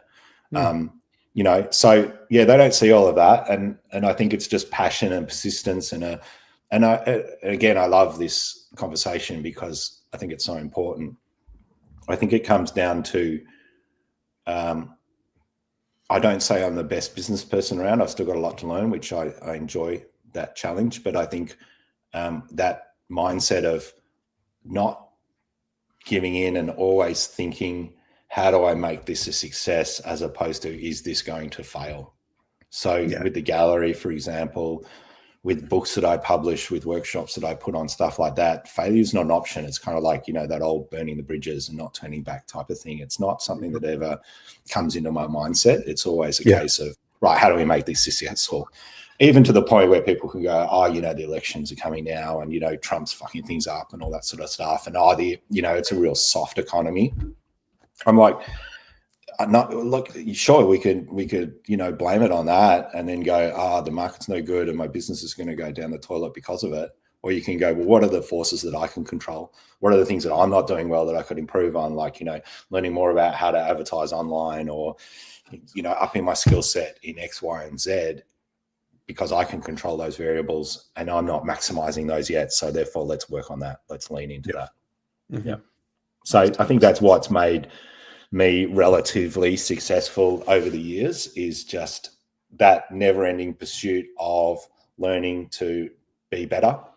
And I love working in my own business because of that. I love waking up every day and going, right, not consciously even, just, you know, like, oh, there's something else that I could do to the website there, or that's, you know, that website that Justin showed us, you know, still tomputt.com, but has been around for probably 30 odd years, perhaps even more, has gone through so many iterations, you know, and it even recently went through a big upgrade where I changed the theme in Shopify, which I love. And in a couple of years' time, I'll fiddle around with it again and go, oh, that's not working, or that's not as appealing anymore. Let's change it to something else. So I love that tinkering part of it. And when I do camera presentations or lectures and things, I always say, you know, if I can make a 1% improvement in my business every week, well, that's a 50%, you know, improvement over the year.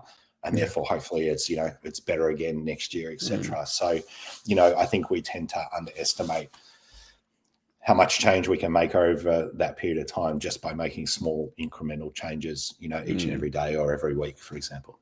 Yeah. There's definitely some photographers that have got websites that look like your one from your original. There is. And they wonder why they don't make sales. No. Yeah. Like, it's got to be a good experience for everybody when you're coming to buy something online. At the end of the day, look at Amazon. I buy so much shit through Amazon. I mean, but it's so easy to buy, and, you know, you trust the prices are, you know, are competitive, and it arrives on the doorstep the next day. I mean, they've nailed it, right? And I get cranky when I don't get something. If I order something and it comes 3 days later, I'm kind of like, oh, I even forgot that I ordered it. Oh, right. How come that's taken so long? I give Mary that. So, for example, this is an interesting little story, I hope. we started using Facebook ads to sell my books because we have 3 titles at the moment, self-published titles in the gallery, and they were a bit slow in moving. We were just relying on people coming into the gallery and buying them. And I'm like, babe, we've got to move these books. Like, this is not working for me. Like, generally when we publish a book, we print either 1,000 or 2,000 copies, and we'd like to have it sold in the first 2 to 5 years maximum. Because by then there's something else I want to publish, and we need space in the warehouse, in the storage unit in order to move it on, things like that. Well, at the moment just till recently, we had a storage unit, which is 4 meters wide by 6 meters long. It's like a little garage just down the road here, which, you're paying $300, $400 a month for, right? So it's costing you $4,000 to $5,000 a year just to hold that. And then, there's 6 pallets of books sitting in that gallery, in that storage space, 6 or 7 pallets. And I'm like, this has got to go. I want to publish a new book. We need this space. So we learned to run these Facebook ads, etc. And I can't remember why the bloody hell I was telling this story. But it'll come to me in 2 seconds' time. Gallery. Is that the first time you've ran Facebook ads? Pretty much. When I ran my portrait studio years ago, I'll get back to this topic in a second. Sorry, guys. We used to, 15 years ago, I had a gallery or a studio in the corner of Park Street in Kingsway called Ella and Friends Photography. It was named after my daughter, Ella. For those who are in Melbourne may or may not remember it.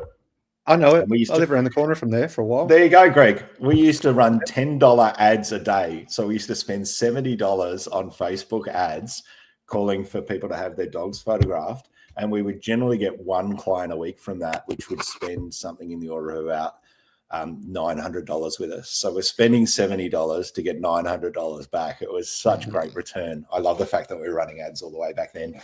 Now, what did I spend on Facebook ads last month? I was going to ask you, do you like, what's the current spend looking like? And do you think it's working? Yeah, it is. So a company that I'm working with is a fantastic company, and they teach you how to run ads yourself rather than giving it to anybody else to do. So, for example, we last month, and they've for the first time taught me how to, track revenue and spreadsheet this stuff and look at figures. Like the most successful people that I know in business are the ones who every day could tell you how much they sold yesterday, what they did for the month, whether that was up or down on previous months, things like that. And so I've not been good like that, and that's one of the things that I need to improve on. But we're doing a fair bit in ad spend, but by the same token, we sold 150 books last month in March, and then we sold 226 in April. So we've had that's $25,000 in revenue just on books alone, which is pretty good. Which is pretty. So with the books, we publish that, the sort of small print run, etc. And I'm now about to publish my 18th book, which is pretty exciting. 18th. Yes. That is insane. Where are my? If you give me 2 seconds, I can show you some of them. But they're in the other room. I literally have that many books in my house now that I bought 2 new IKEA bookshelves, and they sat in the hallway for 3 months while I was traveling. And my wife cracked it the other day and put them all together. And so we have one bookshelf right next to me in my living room, and then we have another one in the bedroom, which looks like a freaking library because we couldn't fit it anywhere else. But yeah, I love publishing because I've always been an avid sort of, I wouldn't say reader. I'm obviously visually stimulated, being an artist, photographer. And I just remember as a kid with this interest and passion in birds, I used to have this IKEA bookshelf in my room. And I used to go to bed an hour before my mum said I had to turn the light out. She was very regimented in that regard. I still to this day, I'm 50 years old. It's not like I live at home still. And I'll still turn to Mary and go, babe, shouldn't we go to bed? And she's like, why? What are you talking about? And I'm like, it's 10 o'clock. We've got to be in bed by 10. Or it's still in my brain from all those years ago. My parents have scarred me that much. But I would go to bed an hour before I had to turn the light out, and I would grab books off these bookshelves, Birds of Australia and field guides so I could learn all the birds, and then books on national parks of Australia, stuff like that. And I just pour over these books. I wasn't much for reading, anything other than a short caption. And that's how I publish my books these days. They're full of photographs. They're not necessarily, full of heavy. They're not text heavy. They're just, a way of me perhaps just showing off, and that's a bad word, but just a collection of images that then I then say to myself, oh, I've been to Cradle Mountain that many times. I must have enough to put together a book. Yeah, hey, let's put together a book, And then you reverse engineer it. So that's where the business side of me comes into it, because I love the photography side and I've taken all these beautiful photos and you put them together in a beautiful book. But then I like diving into the business side of things and going, right, I'm going to do a book. How many do I need to print? Who's going to buy it? How am I going to distribute it to that market? Mm-hmm. And that's, I guess, where we've struggled a little with those books more recently, is like finding people other than who come into the gallery, because getting your books in a bookshop is sort of like, I would say, a little bit of a dream, in a sense that, there's only a certain market that are going to come into that bookshop and actually want to buy it, as opposed to what you can do online, as where you can target your audience so specifically. Sure, you have to spend money to do that, but you're obviously dealing direct with the consumer rather than going through a bookshop that might buy a box every now and again, as opposed to, the units that we're moving through the Facebook ads at the moment, which is going really well. What made you want to do your first book? Good question. So my first book was a book publishing. Have I got 2 seconds to go and grab it? Yeah, do it. Yeah. Okay. Hold on a second.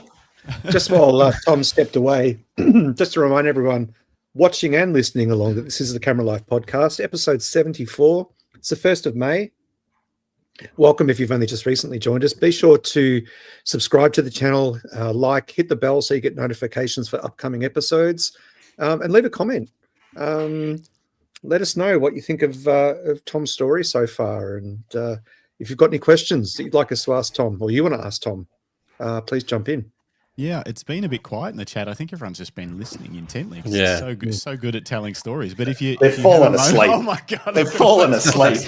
Okay, so I've got them. I've got some of them here. One of these days is to actually find them all somehow, somewhere, and actually take a photo and put it online, for example. So, great.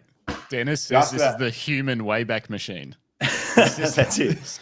This was 2006. So I published my first book called The Kids of Bayside. So we ran, as Greg remembered before, was that it was when I left my sports photography job, I just ran from down there. I started a portrait studio. Triathlete and marathon runner. Yeah, years ago. Anyway, I started a portrait studio called Ella and Friends, named after my daughter Ella, who's 22 next month, and she'd only just been born. And I'd left the sports photography job, and I thought, what am I going to do with my life? And I started this studio photographing kids and families, and then eventually dogs.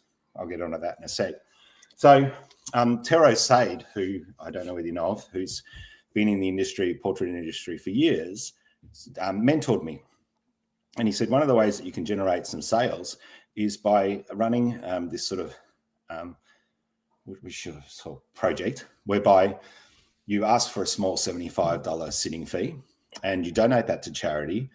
And in return, what you do is you publish, a photograph from every shoot into a beautiful coffee table book. And what you do then is sell the book to the, to the parents of the kids in the book, right?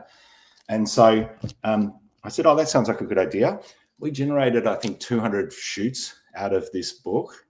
And I remember having $20,000 in my bank account at the end of the first year of doing this. And I thought that was friggin' amazing. So this was the start of it. So you do this, this was all me photographing kids because I, was obsessed with photographing my daughter. So I'm like taking photographs of other people's kids, going to their house, or local park, etc., and photographing these kids, and in return, as I said, producing this beautiful book. Oh, look at that photo. Wow. Who's that sexy beast? Wow. That. Not much different to how I look now, really, to be honest. This is my daughter, Ella, here. So this is my beautiful daughter, Ella, and we actually have a huge, we used to, I think we threw it out, but it was one of those foam core. There's my beautiful girl there. Taken, I remember specifically where this was taken. We had a little unit in Hampton, and in the afternoon, the light would shine through the kitchen window and pour down the hallway and reflect off the floorboards. And I said, stand there, Ella, I'll get that photo. Because it was all about using the light, I guess I'd learned from shooting outdoors in the sports photography job. And I just translated that into the portraiture. And it was all about where's the light coming from, you know, et cetera, et cetera. And, you know, putting kids, if you like the hat, if it was outdoor, it was raining on the day of the photo shoot, you'd perhaps have to, you know, improvise. And so you just use, you know, beautiful window light. You know, using a 500 mil, a 50 mil 1.4 Canon. No, not even 1.4, 1.2. I think I had in the end. Beautiful sharp lens, unbelievable. Oh, hang on. Maybe it was a 1.4. Maybe it was a 1.4. It's probably this one that's on my. No, I never had that one with the red ring on it. No way. Oh, really? That. No, the one I had was only probably $500. That was the 1.4. It would have had a gold ring probably on yeah, the end of it. Yeah, that was it. So, you know, just learning to do that. I remember I did a shoot in an apartment block in South Bank, and they had all the windows and doors closed. And they had these two dogs in the apartment, and it was tiny, and then they didn't want to take the dogs out of the apartment. And I'm like, what the hell am I going to do here? This is disaster. The place was a frigging mess. It was unbelievable. And all you wanted to do was open the windows and the doors and just like let some air in. And I just used this flash bouncing off the roof, you know, to photograph these dogs on a couch. And I get back to the studio and Mary goes, how did that shoot go? And I was like, it was a frigging disaster. It was dark and dingy, blah, blah, blah. Oh, well, let me see the photos. And then she brings the clients in and they spent like 5-10 grand on these 2 or 3 photos that I'd taken that they liked of their dogs. So that was nice. Wow. So we did 3 of these books in the end and raised, in the end, we ended up doing 3 Kids of Bayside books, one thing at a time, Tom. And then we transitioned to dogs. And so we became known as the pet portrait studio of Melbourne, which like kills me to say that these days, because I was like, I never thought that I would lower myself to be a pet portrait photographer, but it worked incredibly well for us. And we ended up doing 7 of these books called Wolf. Wow. And these are huge, by the way. Look at the size of these. These are 30 by 30 centimeters. This book here was big book. 300 and something pages, 350 pages, right? This weighs about 3.5 kilos. In the end, after doing 7 dog books and 3 Kids of Bayside books, we'd raised $100,000 for charity. Wow. And that was money that I really couldn't afford to give to charity, but we did it anyway. And so, yeah, that was the start of it. And these books are, you know what, the thing is about publishing books yourself is when you do the layout and design like I do, you probably put the better part of 100 hours into doing it right. You know, by the time it's sent to print, you kind of like, get it away from me. I never want to see that thing again, which is the next stage I'm at too with this latest book. And I think only once I ever sat down after receiving the book from the printers and gone through it page to page. What you tend to do is sort of go, yep, great, flick through it and go, yep, it looks fine, done. And mostly the point is that you can't really come to appreciate the good work you've done because of the fact that you've seen it so often, you know, on the screen, unfortunately. But one of the things we did really well with this book, I'm just trying to find examples of it. It's not a great example. There was one which was called Honeycomb. We used to hire designers to do special fonts, and they used to actually build fonts for us. You know, for example, the designer did this design because you've got the graffiti in the background of this particular dog. So they'd match the font sometimes to the shoot. This one here of Ella and Hugo, you know, they've put a couple of leaves in there because it was taken in a park, you know, stuff like that. So we've done some really cool things with these over the years, and I'm incredibly proud of those. And I hope one day I can look back on those and really appreciate them because there was a lot of time and effort into those. So from there, I did some landscape books eventually. So these were my first 3 books that I did. I did one on the Milford track in New Zealand, the Rootburn track in New Zealand, and Cradle Mountain. I don't have those 2 with me at the moment. Small little, you know, souvenir books, not very big. $25 we used to charge for these. They're tiny. I can't believe we still charge $25 for these. That was quite expensive if you ask me. But we printed 3,500 copies of each, and we sold out of the Cradle Mountain one in about 3 years. The Milford one took a little longer to sell. I think that took about 6 or 7 years to sell. And disastrously, we had to pulp the last sort of 2,000 copies of the Root Burn track book because it didn't sell as well. And in the end, the distributor said, we've got these books sitting in our warehouse. What do you want to do with them? And I said, get rid of them. What year roughly were those books? That was 2009. Yeah, we published those first 3 books. So that was sort of my foray. The Kids of Bayside books was 2006 through to 2009. And then the Wolf books were 2009 through to 2014 when I sold the business. And then this book, it was sort of a crossover there. So that was my sort of foray in a landscape. So we did those, but then it wasn't until I opened the gallery that we sort of got back into the landscape photography books. And this is the second iteration of my Mornings Peninsula books. So we've done 2 books and they've both sold out. This one sold out more recently, like the last, I think, 12, 18 months. And this is a really nice format that we've gone with. These are now, we sold them for $75, but they're now $95. Beautiful hardcover coffee table book, couple hundred pages, printed on the end papers. You know how you normally open a book and it's white? We pay extra to have this be printed, for example. You can even print on the back side of the end paper as well. That's generally white, but we print on that, for example. And stupidly, what I've decided to do these days, I don't know whether I've got a copy here, is actually sign each book and number it. So I thought signing books was a little bit of a wank to start with. I'm like, who'd be bothered? Or who wants a book signed by the author? But I actually appreciate it too when I buy a book from a bookshop. And I thought, wouldn't it be nice to actually number them? Well, I tell you what, I will never do that again. Do you know how long it takes me? If you look at my Facebook page, yesterday I went into the gallery and I reckon I unpacked 25 boxes and ended up having to, they come wrapped in brown paper inside the box. So you open the box, you unwrap the paper, I stack them up in the gallery, and then I sit down and I have to sign, and then I have to remember the number. All the numbers are kept in my phone. What number am I up to? And write, 236 of 1,000, blah, blah, blah, blah, blah. God knows for what reason. And so, I won't do that again. But we did that book, and then we sort of decided that the formula, I should say, was quite nice in terms of that size. This was a book that we published a few years ago on Lake Eyre. By the way, just for me to have a gripe, do you know how much racism comes because I called the book Cuddy Tanda Lake Eyre? So this is the Aboriginal Indigenous name for this lake. This is the European, we invaded this country, we did all the bad things to the Aboriginals, right? I'm so passionate about this. You should see the hate I get on Facebook ads because we called it that. Comments like, get rid of that name and I'd buy it. What are the first 2 words doing there? What does Cuddy Tanda mean? I'll let you know a secret. I'll let you know a secret. They wouldn't have bought it. Anyway, regardless of what it was called, no chance. They're just looking for something to comment on. But I know what? This is my little comment, and this will get me in trouble, and I don't give a shit.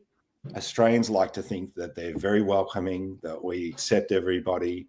It's the biggest crock of shit. We are, on whole, extremely racist.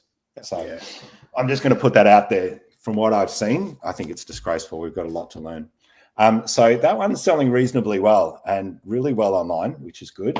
And then Cradle Mountain, we revisited this one. So that little Cradle Mountain souvenir book that I did back in 2009 that sold out, I thought we should really revisit that. Maybe there's a market to perhaps publish that again.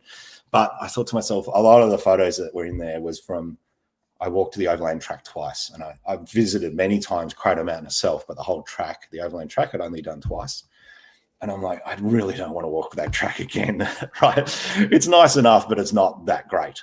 And it's a hard walk. Has anyone else done that walk? Have you guys done the overland track? I want to. It's on Justin, the list my advice for you and anybody else listening is that if you want to do it, you can do it during the summer or the season, but you're not necessarily going to get the best weather. I actually walked it for the 3rd time to finish off this latest book back in August a couple of years ago.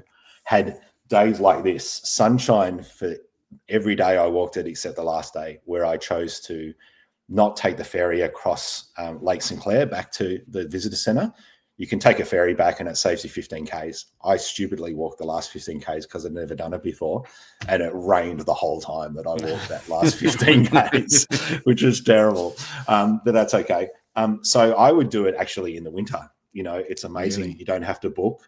You don't have to, pay a ridiculous amount of money. You can stay in though? Like really It cold? can be. It can be. But I Just like gotta have the right gear.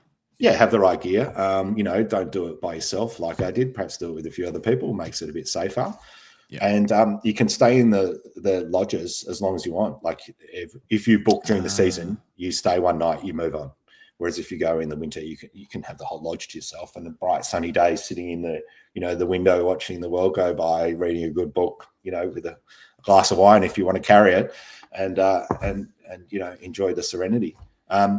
But if you're going to do it, whatever time of year you do it, do the side trips. Don't just do the main track. I think the best part of the whole walk is the side trips to, the Cradle Mountain Summit if the weather's nice, Barn Bluff, Mount Ossa, which is the tallest mountain in Tassie, things like that. A lot of the side trips is where the gold is at, not just straight through the middle. Yeah. Anyway, so rather than walk the track, for X number of times, I collaborated for the first time with a mate of mine called Cam Blake, who also owns workshops. I don't know whether we know Cam. I've heard of that guy. Yeah. You've had him on the podcast, haven't you? We have. Right. I must watch that episode. You know what Cam's like. He's a bit of a character. So he'd guided about 20 workshops through the overland track. And I said, mate, have you got any good pictures of the overland track that I could use for my next book? And he threw me all of these pictures, and they were fabulous. And they make up half of this book. And to the point that it worked so well, I think, this collaboration, that when I was laying the book out, we initially were going to individually credit each photo. In the back, we were going to have thumbnails of each of the photos, and it's a collaboration, so we should attribute each of the photos to the author. I hate that word. To the photographer. And in the end, I felt like it was such a complete book that we didn't need to attribute the photos to either one of us. So in fact, the whole book is without credit other than on the front.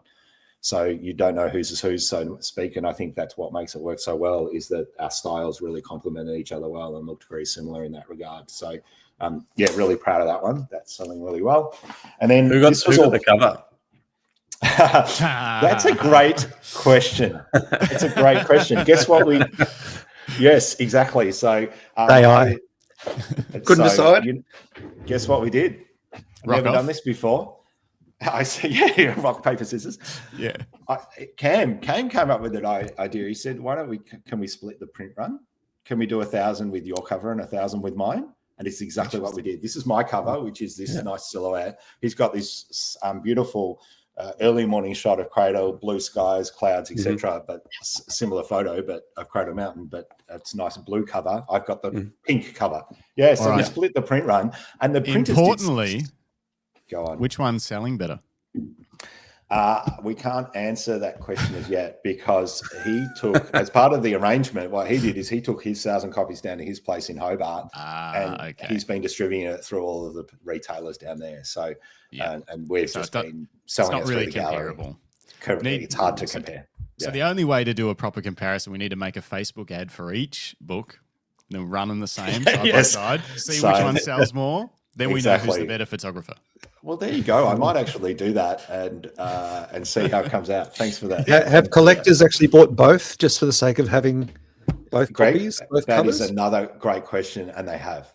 They've really bought both. That's awesome. Yes, yeah. When we did the book launch down in Tassie, we did it at Rob Laker's gallery there, Wild Island in Salamanca, and we had people coming along and buying two. Yep, they go, well, I want one of each, even though as soon as you open the cover, the whole book is the same from the end papers onwards. But they were imagine their disappointment when they got home and opened them both up and were like, "Oh, it's the same book." I thought these were different. This is rubbish. Yeah. I want my money back.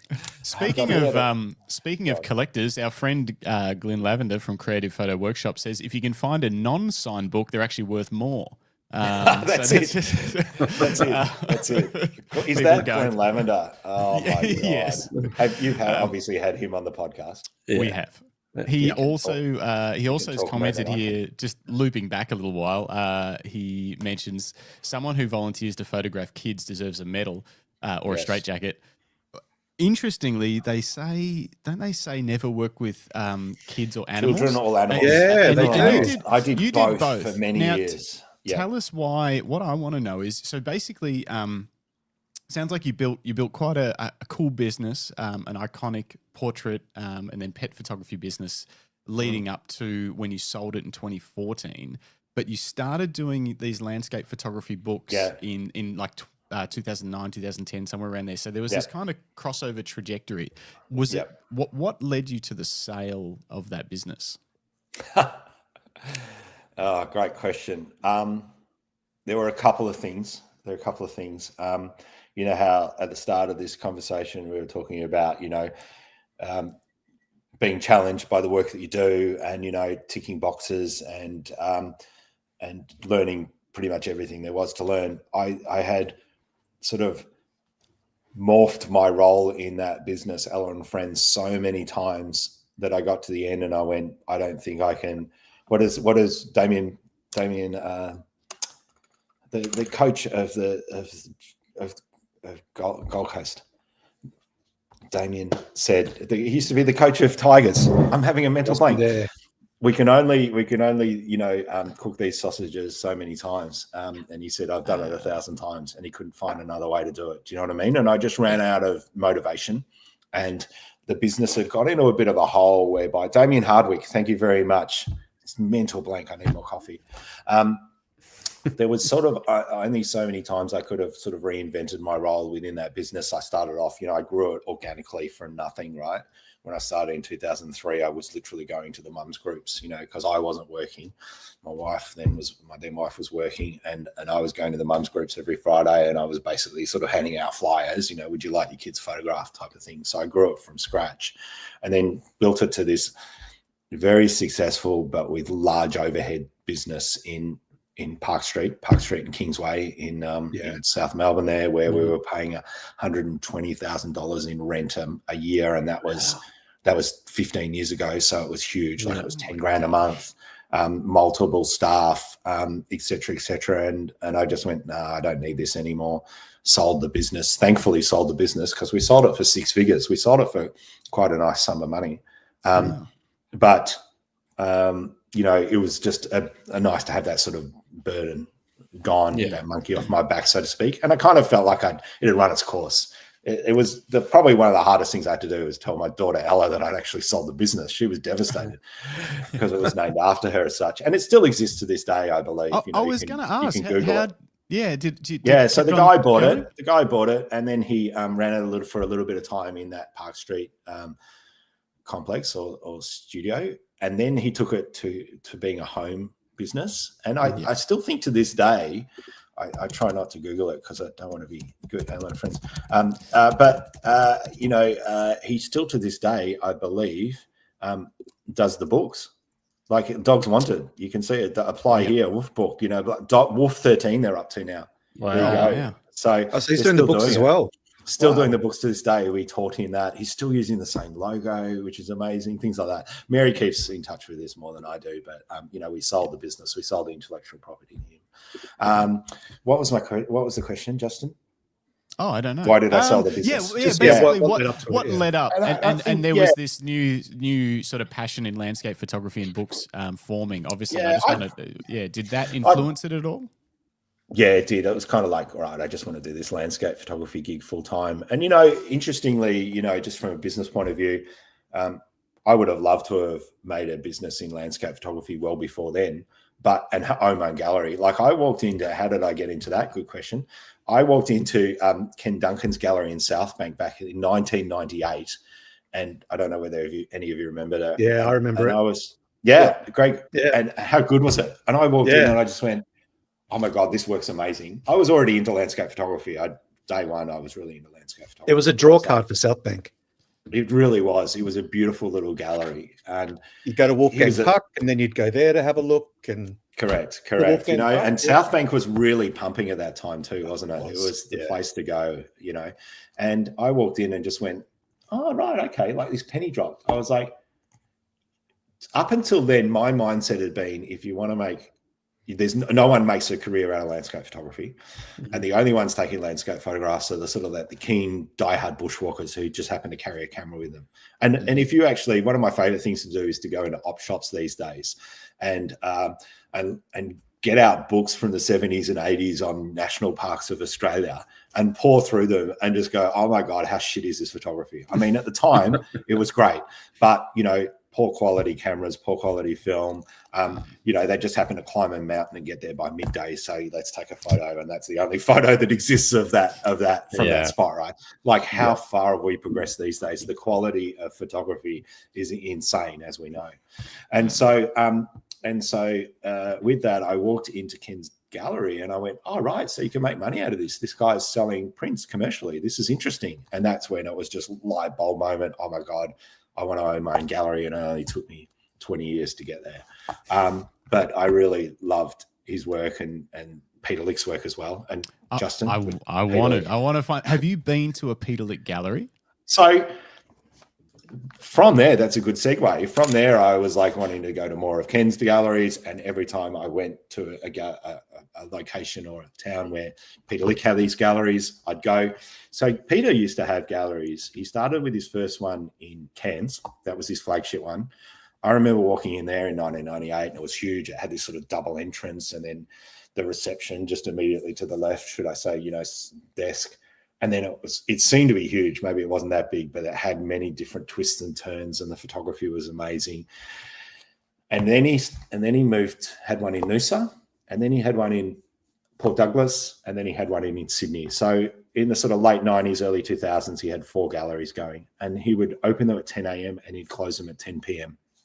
People in Port Douglas, for example, would go out to dinner, have a few wines on their way back to their, apartment, condo, whatever, and go, oh, let's have a look in here, and then, make a sale out of that, right? Yeah. Very successful businessman still to this day. So we could talk forever about him. I really idolized both what he and Ken Duncan were doing, and so that was my dream. And I then bought a panoramic film camera. Always wanted to own, a Linhof or a Fuji. Could never afford them. They were $5,000 at least. Was it $5,000 or $10,000 for the body, and then another $5,000 or $10,000 for the lens? Again, crazy money that I didn't have. And I actually walked into. So through the sports photography job, we used to get our film printed or developed at CPL, which is now in South Melbourne. And Darren Roker, the guy who manages the lab still to this day, I owe a lot of gratitude to. I walked in there just sprouting the fact that I was loving my job as a sports photographer, but I really love landscape photography as well. And my dream, I love Ken Duncan's work and Peter Lick. And he goes, oh yeah, we print some of Peter's stuff here. And I'm like, what do you mean? And he goes, oh, when he's traveling, he sends his film to us because he trusts that we're going to do a job of it. I'm like, oh, wow, that's amazing. I'd love to own one of those cameras, like those big panoramic cameras they use. And he goes, oh, yeah, we've got one of those. And I'm like, what do you mean you've got one of those? And he says, oh, we've got one out the back. We bought, an older model. We just use, staff. They borrow it if they want to do a shoot, things like that. Because all of the staff working in the lab were keen photographers as well. Mm-hmm. Yeah. I'm like, oh, wow. God, I'd love to own one of those. And he goes, oh, if you ever want to borrow it, just let me know. And I'm like, are you serious?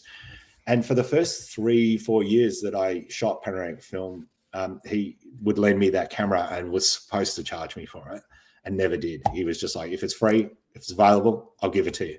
So I'd take it away on those trips, holidays, all sorts of things. I remember going to, because we used to holiday in Port Douglas as well. My Rebecca and I used to holiday in Port Douglas. Their family had an apartment up there. So every year we'd fly up to Port Douglas, very nice, la-di-da, and holiday there. And I'd visit Peter Lick's gallery. And you've got to remember, this is the days before social media, right? So the only real way you got to see these guys' latest work was to go to their galleries. So it was amazing. You kind of like had this incredible experience of going in and just being so stimulated by their latest work. Oh my God, that's amazing. Where's that? I'd love to go there. This is brilliant.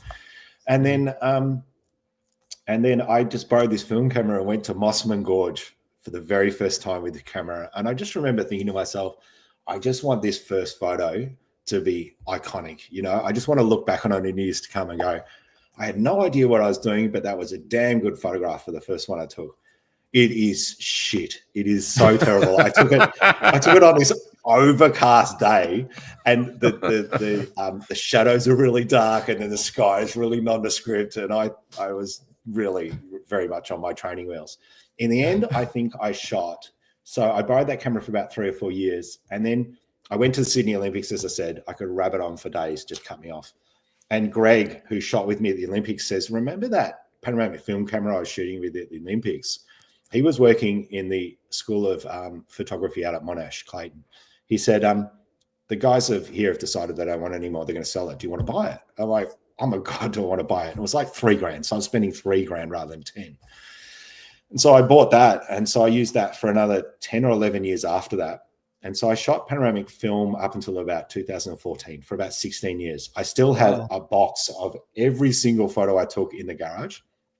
And then I have a special box next to my bedside table that Mary knows if the house is burning down, it's the box first, it's the kids or even the dogs and then the kids, right? That's the order of preference. Grab the box of slides first because there's about 100 or 200 in there that I absolutely frigging love. And one day I should just get a light box and set up a camera and do a live feed of me just going over everyone and talking about it just for... If that'd be of interest to anyone, I don't know. Let me know in the chat. Yeah, except you, Glenn Lamina, don't comment because he's only going to bag the shit out of me. But just for my kids' sake more than anything else, because I reckon what'll happen in years to come when I'm gone, they go, "Oh, what's this box of shit?" and just take it to the tip, right? But you know what? The other day, tangent number 4, I asked Mary, "Baby, if anything happened to me, what would happen to the gallery? Do you think?" And she said, "I'd probably end up closing it and doing something else." And I just went, please tell me you didn't say that. And she went, no, I'd probably keep it running. Yeah, I'd keep it running. And I was like, my God, we need to have a serious chat about this. Because I guess one of the things about the legacy, Mary says I'm big on legacy, and I guess perhaps these books are part of that, is that, if I'd like to think that the photographs that I'm taking now and the photographs I've taken 20 years ago with that camera perhaps are timeless.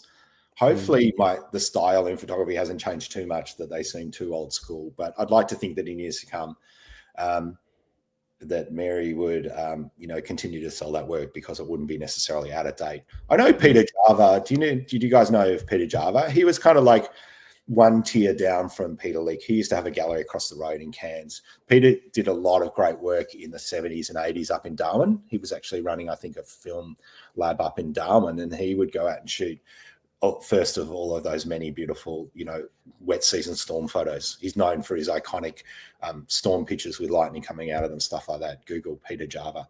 He's he died of pancreatic cancer back in the 90s, and his wife ended up running a business up until recently selling his work, for selling them as limited editions with a digital signature on them for $20,000-$30,000. So she continued to sell his work for many years after he passed. So Mary, if you're watching this in many years to come and I'm no longer here, it's on you.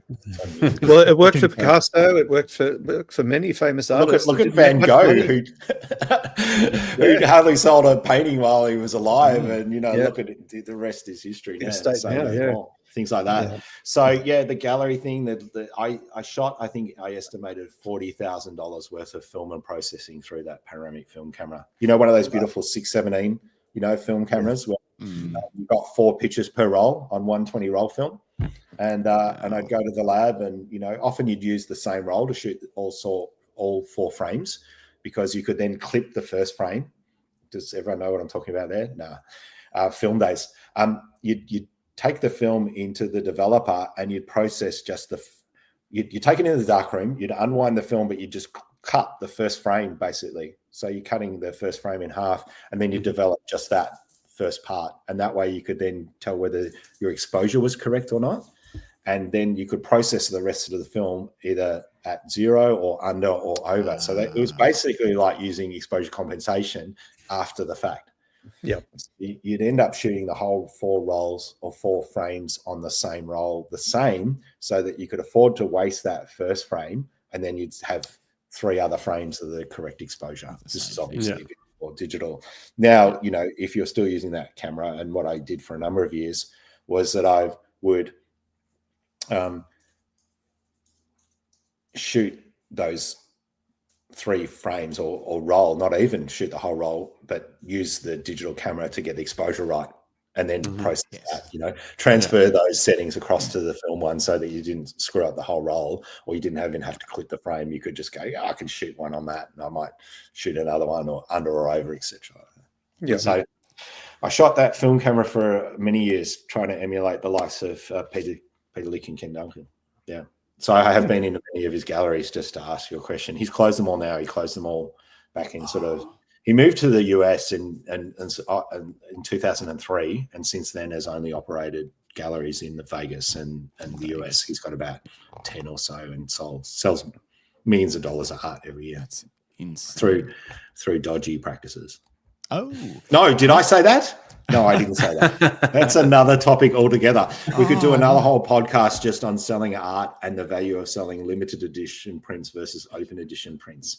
But again, I could rabbit on for hours about that. I want to know about that. Hey, we're coming up on 2 hours. I'll tell you, I'm getting going. We're going to be. I'm going to have to go, guys. Sorry, you go. I'm going to have to jump Jim. Cool. Thank you. Thanks, Tom. Jim. Great to meet you. Sorry to keep you so up. See you guys. Dennis, enjoy. See you, Jim. Dennis has got to go as well. Dennis is gone from the chat. He says, "Got to go. Love you, mate." But if we've got if you've got a little bit more time, I had a couple more questions. I do need. I do have a little bit more time. I do also have to do an art installation today. So, very good. Allegedly. Thank you, Glenn. Lavender says yes. Allegedly. Take that back. Cut that bit out of the Peter will come after me. We're live, mate. Oh shit! Okay. Bring it on, Peter. We can take you. First, I do want to dig into a couple more things. I'm going to quickly grab a glass of water because I've got a super dry throat. So if you guys can cover me for 30 seconds while I do that, and then we'll go into a few more questions. Another 20 minutes, half or something. You're fully set up. Hey, I got a question for you, Tom. Just maybe a business question. And a dog that desperately wants my attention. Who's that? This is Molly. She is a beautiful spoodle. So she's a half Cocker Spaniel cross poodle. And she is so affectionate, and she loves having me at home at the moment. So she's been all over me, much to the jealousy of Mary, because she's Mary's shadow. But every now and again, she just needs a cuddle, and she comes up onto my lap. Baby. Yeah, she's lovely. Yeah. All right, off you go. All right, business question. If you were to sort of break down the various elements, like we talked about earlier, those satellite businesses that you've got that all contribute to Tom Putt photography. Yeah. What would the breakdown be in terms of where you earn money? Like books, books it's a great versus question. workshop, People ask me. Gallery. Yeah. Glenn Lavender. Does Tom go to something about Mary's School of Hairdressing? My hair, I need a haircut. It's a bit insane. Sorry about that, Glenn. I'll make sure it's more gorgeous the next time I see you. Good question. I get asked this quite often. What's the breakdown in revenue? Where does the money come in? It's roughly 50-50. We run the workshops as a separate business to the gallery. So when I say that, it's all under the one umbrella as in company name. But what I do is I have two separate bank accounts. And Mary gets paid as the gallery manager from the gallery bank account. So all of the revenue from the sale of the art and the books comes into that one bank account, and then the rent gets paid from that. Mary's wage, etc. So the reason I do that, and the workshops, obviously, all the revenue comes into there, and then the expenses and my wage comes out of the workshops. Mainly because I run primarily the workshops business. Mary runs primarily the gallery business now. And also too, I like running them independently, even though for tax purposes, they all come under the one umbrella, just because it helps me keep track of like how the businesses are performing. Because over the years, in the 20 years I've been running the workshops, there's probably been many occasions where, the galleries had to borrow from the workshops or vice versa. The studio, Ellen and Friends had to borrow from the workshops, things like that. So, I like to keep them, and they are roughly 50-50 in terms of the revenue that they generate, give or take, $10,000, $20,000, $50,000, something like that. But it's roughly a 50-50 split. I wish the artwork sales were a greater part of our revenue, then we wouldn't have to rely so heavily on the workshops. I love running the workshops, but the time it takes me away from being at home and working on the business rather than in the business means that I would prefer to run less. And so that's the succession plan, is to obviously for me to continue to run the workshops because I love doing it. I love teaching photography, but then also have leverage more from the artwork, because obviously that is scalable as opposed to workshops, which are far less scalable. I'm selling my time, whereas with the photographs, you know, the artwork, you take one photograph, you can sell it many times over. We don't sell limited edition prints. Mostly we sell open edition. Yep. Okay. I have a question on a similar but different topic before we dig into your camera kit, which I really, really, really want to do. Yes. How do you balance? So you're running workshops and you also need to create images to sell in the gallery. Yeah. Obviously, you spend so much time running workshops out and about in beautiful locations. I assume that some of the work you're creating for the gallery comes from those workshops. Yeah, 100%. How do you balance that time where you're dedicating trying to get people to get their perfect shot on the tour versus you spending the time to shoot? And is that hard, or does it just work? I feel like I'm being set up here, like Cam Blake might have planted that question with you, and he's like, try and trip Tom up here and really have it look like he's not paying any attention to his customers and he only runs these workshops to, you know, feather his own nest. That is not the intention. No, I get it. I know. That's the way I wanted to twist it. It's a really interesting topic, and it's again one that we could spend hours on. I was recently in Africa remind me of your question, by the way. I was recently in Africa whereby we stayed with a dedicated photo company which have their own lodge hotel with an editing suite opposite the room in the hotels. Like, it's amazing, right? And I got chatting with this guy. I won't name him because he won't. I'm sure he said it to me in passing rather than wanting me to broadcast it. But he said, you know, you want to use the editing suite? I said, yeah, that's why we've come. Like, you know, we came here 2 years ago. You showed this editing suite to us. We want to take advantage of it. Like, it's amazing. You've got your own dedicated space with plugs everywhere and TVs and stuff like that. And he goes, you'll be amazed at how many workshop leaders come through this place and don't even once ask about it. And I'm like, well, why not? What do you mean? It's perfect. And he said, I reckon 8 out of 10 people who run workshops and come through this place are only running the workshops for themselves and for them to get their own photos. And I went, that is disgraceful. And this comes back to the conversation we had at the start, which is about, you know, competitiveness in the marketplace, stuff like that. I'm not here to bag anybody. There's people who I see run great workshops. There's also on the grapevine stuff I hear that's disgraceful. People not giving any tuition whatsoever in the field. So it's a tour rather than a workshop, dumping their clients in the bush and going off for several hours to then take their own photos. Like, literally saying, you guys seem pretty good here. Yep. Okay. I'll be back in a couple of hours. And just leaving their guests altogether. People leading trips to Antarctica, never once getting any tuition whatsoever, clearly just doing it for themselves. So I'm pretty passionate about it because at the end of the day, it gives the whole industry a bad reputation if we've got all of these people running workshops claiming to be experts. And as I said, there's some people doing some great work out there, don't get me wrong. But there's a buyer beware that has to be there, whereby you need to obviously, I think I've even got an ebook on my website that is like, you know, is there one that says about going on workshops? 7 crucial questions to ask before enrolling in a photographic workshop. That's the one. I just couldn't remember the title.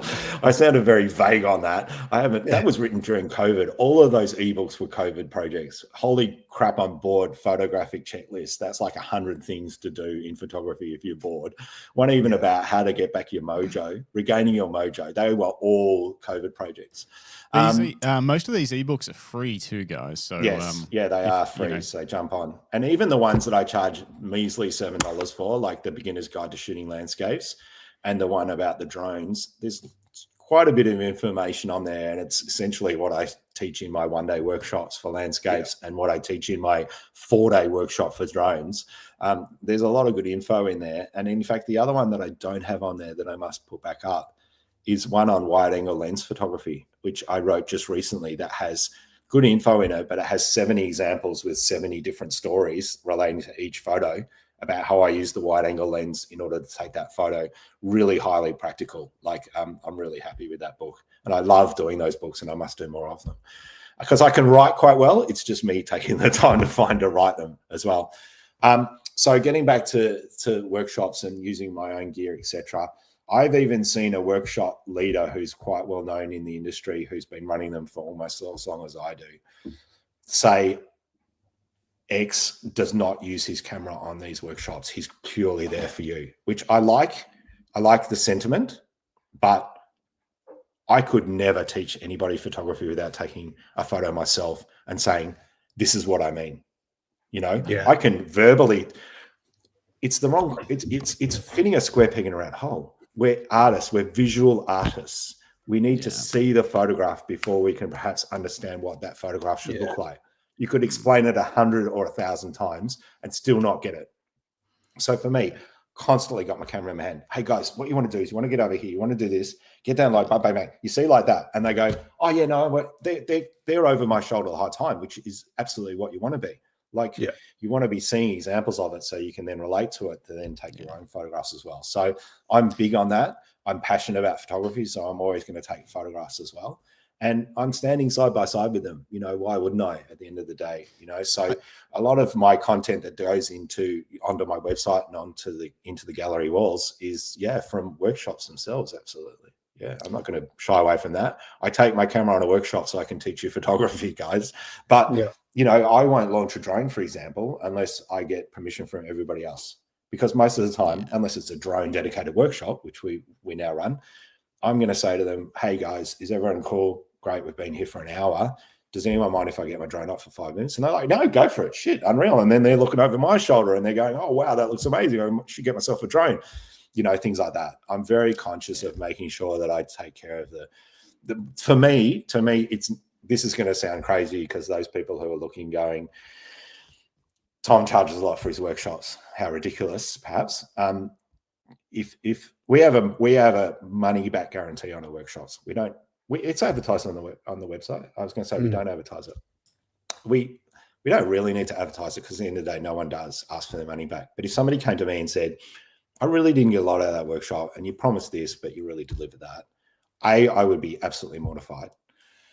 B, I would jump on the phone straight away and just go, hey, sorry, what happened? What were your expectations? What didn't I deliver on? What can I learn from? Sorry you had that experience. Can we offer you a free workshop? Like, you know, come on the next one. I just want to prove to you that I absolutely can deliver. But thirdly, I've for 20 years run this and I have refunded the money once. And that was in the early days. And that lady wasn't a nice person. It sounds like a big excuse, but we had Tom from the Great Outdoors come along. What's his name? The guy, big built guy, used to be a carpenter and then ended up being a celebrity.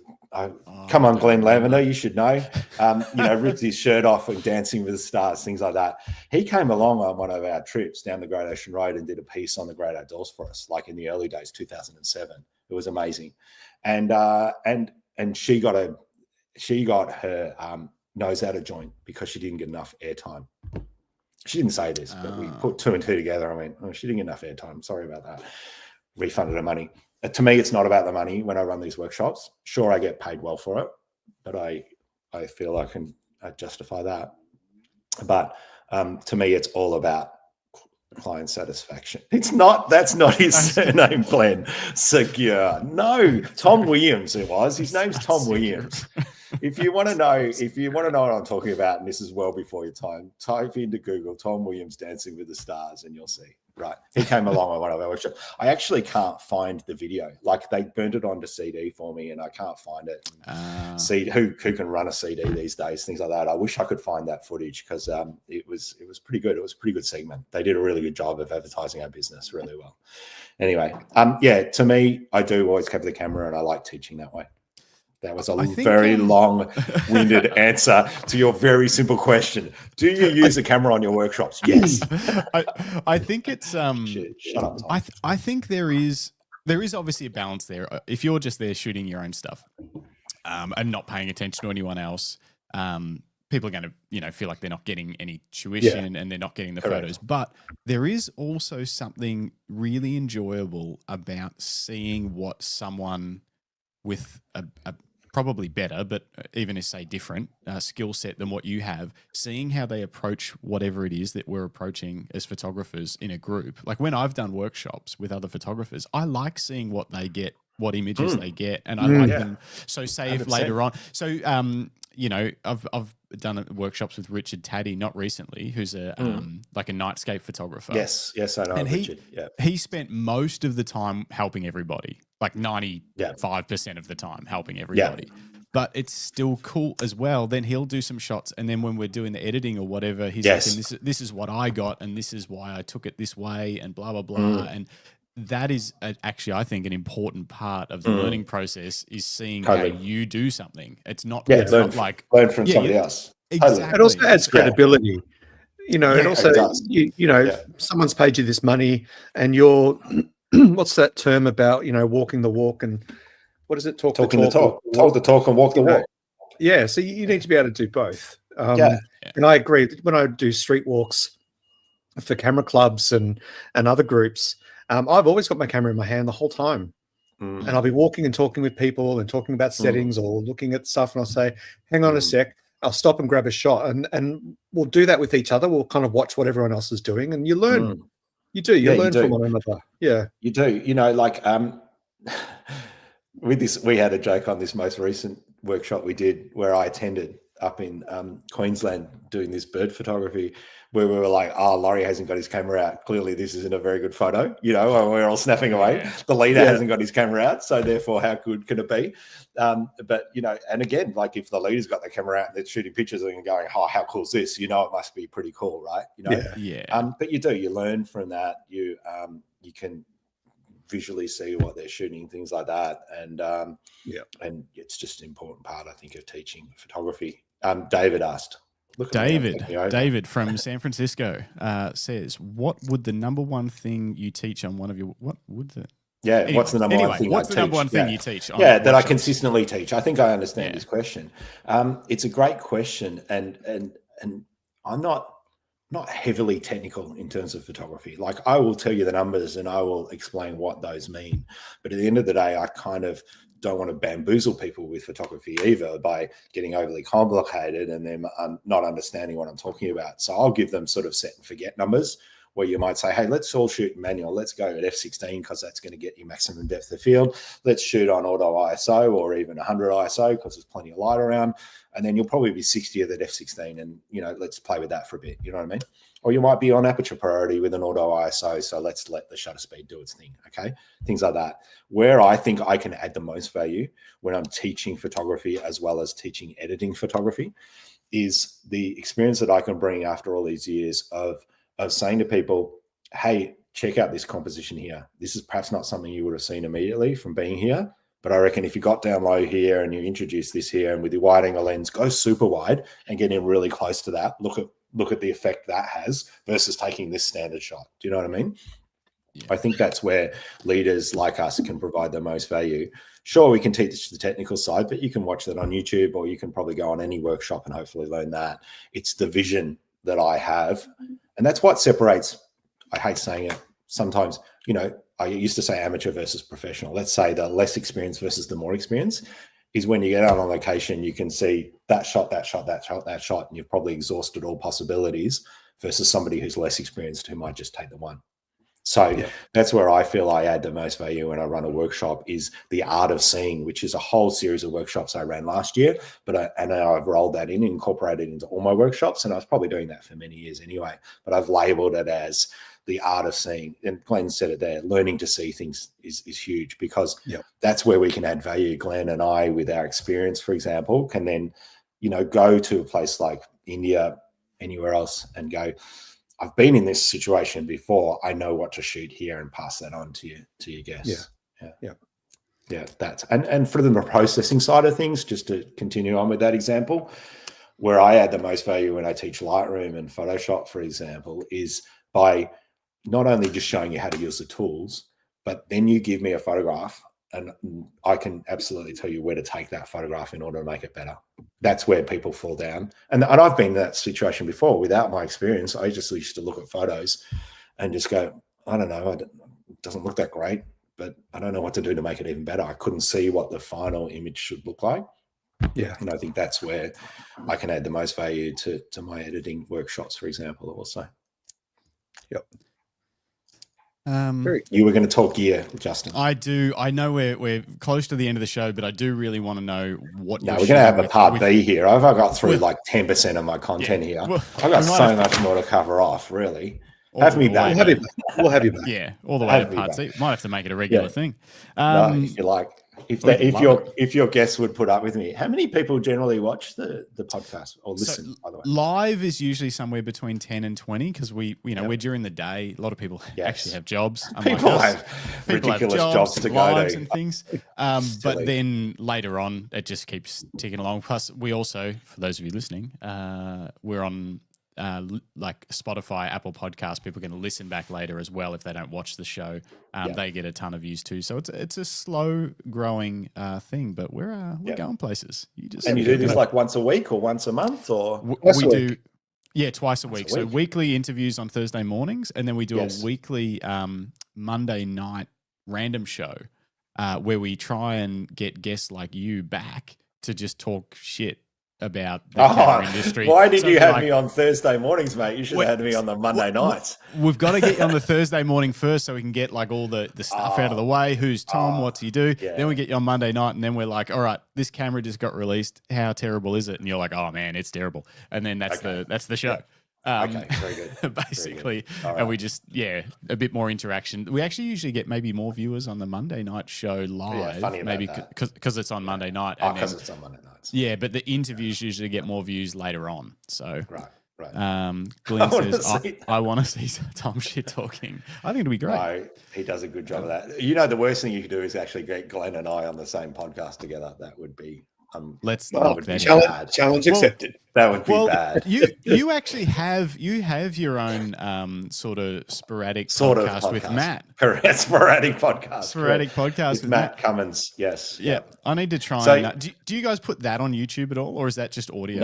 No. We tried that, and Matt absolutely hated it. We really set up his little studio, and we sat there and we recorded 3 or 4 sessions in a day. And I think he got one piece of bad feedback, and he went, "Yeah, no, we're not doing that again." He just went completely silent on it. He hated it. Yeah. Yeah. Well, but I'm going to have to put. This is the way to go. I'm going to make. I was going to say live YouTube is the way to go. I'm going to make a petition to try and get your show onto our channel. So it's just like great. You guys just log on and live stream it, and then you can put the audio onto yours. I'll be like, I'm up for that. Bloody hell. That sounds great. Thank you. Anyway, before we finish up, because I do have a photo shoot to go to very, very soon. I've got to pack all my gear. What are you shooting with these days? Gear. So as I said, I started off shooting Canon. Then I moved to Nikon with the D800s back in 2014, roughly, because Canon were dragging their ass on megapixels. So I've shot Nikon ever since. So I currently have 2 Nikon Z9s, which I mainly use for my wildlife and sports stuff. I still shoot a bit of sport, mainly my son playing hockey. And he's a legend. Nice. Good on you, Ollie. And then I have the 800mm because, again, that 800mm doesn't work very well on a Z7 Mark I, which is what I went to Africa with a few years ago. You've got this massive camera with a little tiny pissy lens camera. So I've got the 800mm. I've got the 100 to 400, all Z series lenses. The 24 to 120, great aerial photography lens. And then I've got the 14 to 30, great landscape photography lens, all really sharp. I'm a bit of a gear snob, but those f4 lenses and are so sharp these days that you don't need the 2.8s. I've got 2 Nikon Z9s, 2 Nikon Z7s, and then I had too much money the other day or a couple of years ago, so I bought a Fuji GFX 100S or 100, I think it is, and then I bought the really newly released 20 to 35 for that, and then also the 35 to 80 for aerial stuff. So I've got a medium format that I don't use all that often. I found it a little difficult to sort of get to know and use well. So what's the image quality difference like between those two systems? How much difference does that bigger sensor make? Yeah, so I think very little. Fuji. Don't like me saying that. But like, for example, a lot of the stuff that we blow up in the gallery ends up being on average 1.5 meters. That's our sort of standard size. And I've blown images up onto acrylic, which is 300 dots per inch, and canvas at 100 dots per inch, and you can't really tell the difference between those two camera systems. That either I think what it is the Fuji's a great camera, but that Nikon Z7 sensor is just amazing with what it produces. So yeah, I really love using either or.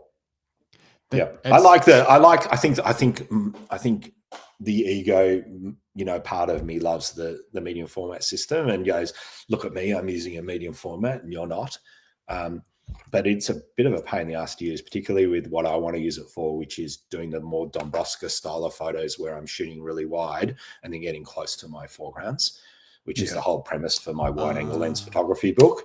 And even at f16, you just need to, you don't get the background to be sharp like the foreground. You need to focus stack it. And I'm so friggin' lazy that I can't be bothered putting it on a tripod and focus stacking it. So there's a compromise there.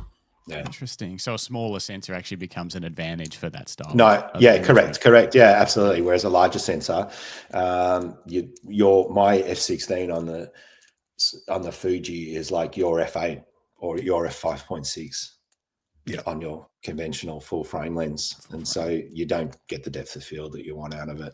So that's why, when Olympus people come on my workshops and we're talking f16, I'd say to them, no, don't use f16. You're using a micro four thirds. You use a, f8, f11, that'll give you the same as an f16 type of thing. So it's a great camera. I really enjoy the process, but then the lack of depth of field and getting that all right is a bit of a challenge. That's for sure. I think that's one of those things too, where it's like, yes, you could probably say the image quality of a GFX is going to be superior if you're just talking straight, file to file. Yeah. But what really comes down to it is the image that you make at the end of the day. And if the system is more comfortable for you to use, you're probably going to make better images, even if the pixels aren't maybe not quite as nice. Yeah, that's correct. Yeah, that's correct. And, for hiking, bushwalking, etc., to have a Z7 with a 14 to 30 mil lens on it that's just thrown in your pack somewhere, taking up barely any room and not weighing much, that's a great camera to have rather than your iPhone. You know what I mean? Like, you're going to get really good quality images out of that. This one here, I remember just opening the book now, was taken on exactly that. This was one of the first shots that I took on that camera system, and I know it's only in this size book, but the quality is fantastic. If I could actually find the photo. I know Jim just bought that lens. I think that's the lens he was saying he's still got sitting in a box at his house that he hasn't opened yet. Oh, it's a beautiful quality. He tested it and he ended up buying, I think the 14 to 30 f4. Yep. That's the 14 to 30. So super sharp. Like, it's amazing. Yeah. Really nice lens. And I really enjoy having that super wide angle these days because I haven't had a wide for quite a few years, and 14 is just fabulous. Yeah. And I also have two drones just to finish off my equipment stuff. I have two DJI Mavic 3 Pros. See the fours. I'm keeping a bit of a close eye on that. The specs got leaked overnight too. Did they? Right. Yeah. Tell us more. I haven't looked at it. I can't give you anything because I've just seen on one of the rumor sites, or was it maybe Photo Rumors? I'm looking now. Oh. I did see things like 100 megapixels. Still 3 cameras. I think longer battery life or something as well. Or there was some couple of things that really caught my eye that I thought, I might need to upgrade. I kind of do, and I kind of don't want to upgrade. You know what I mean?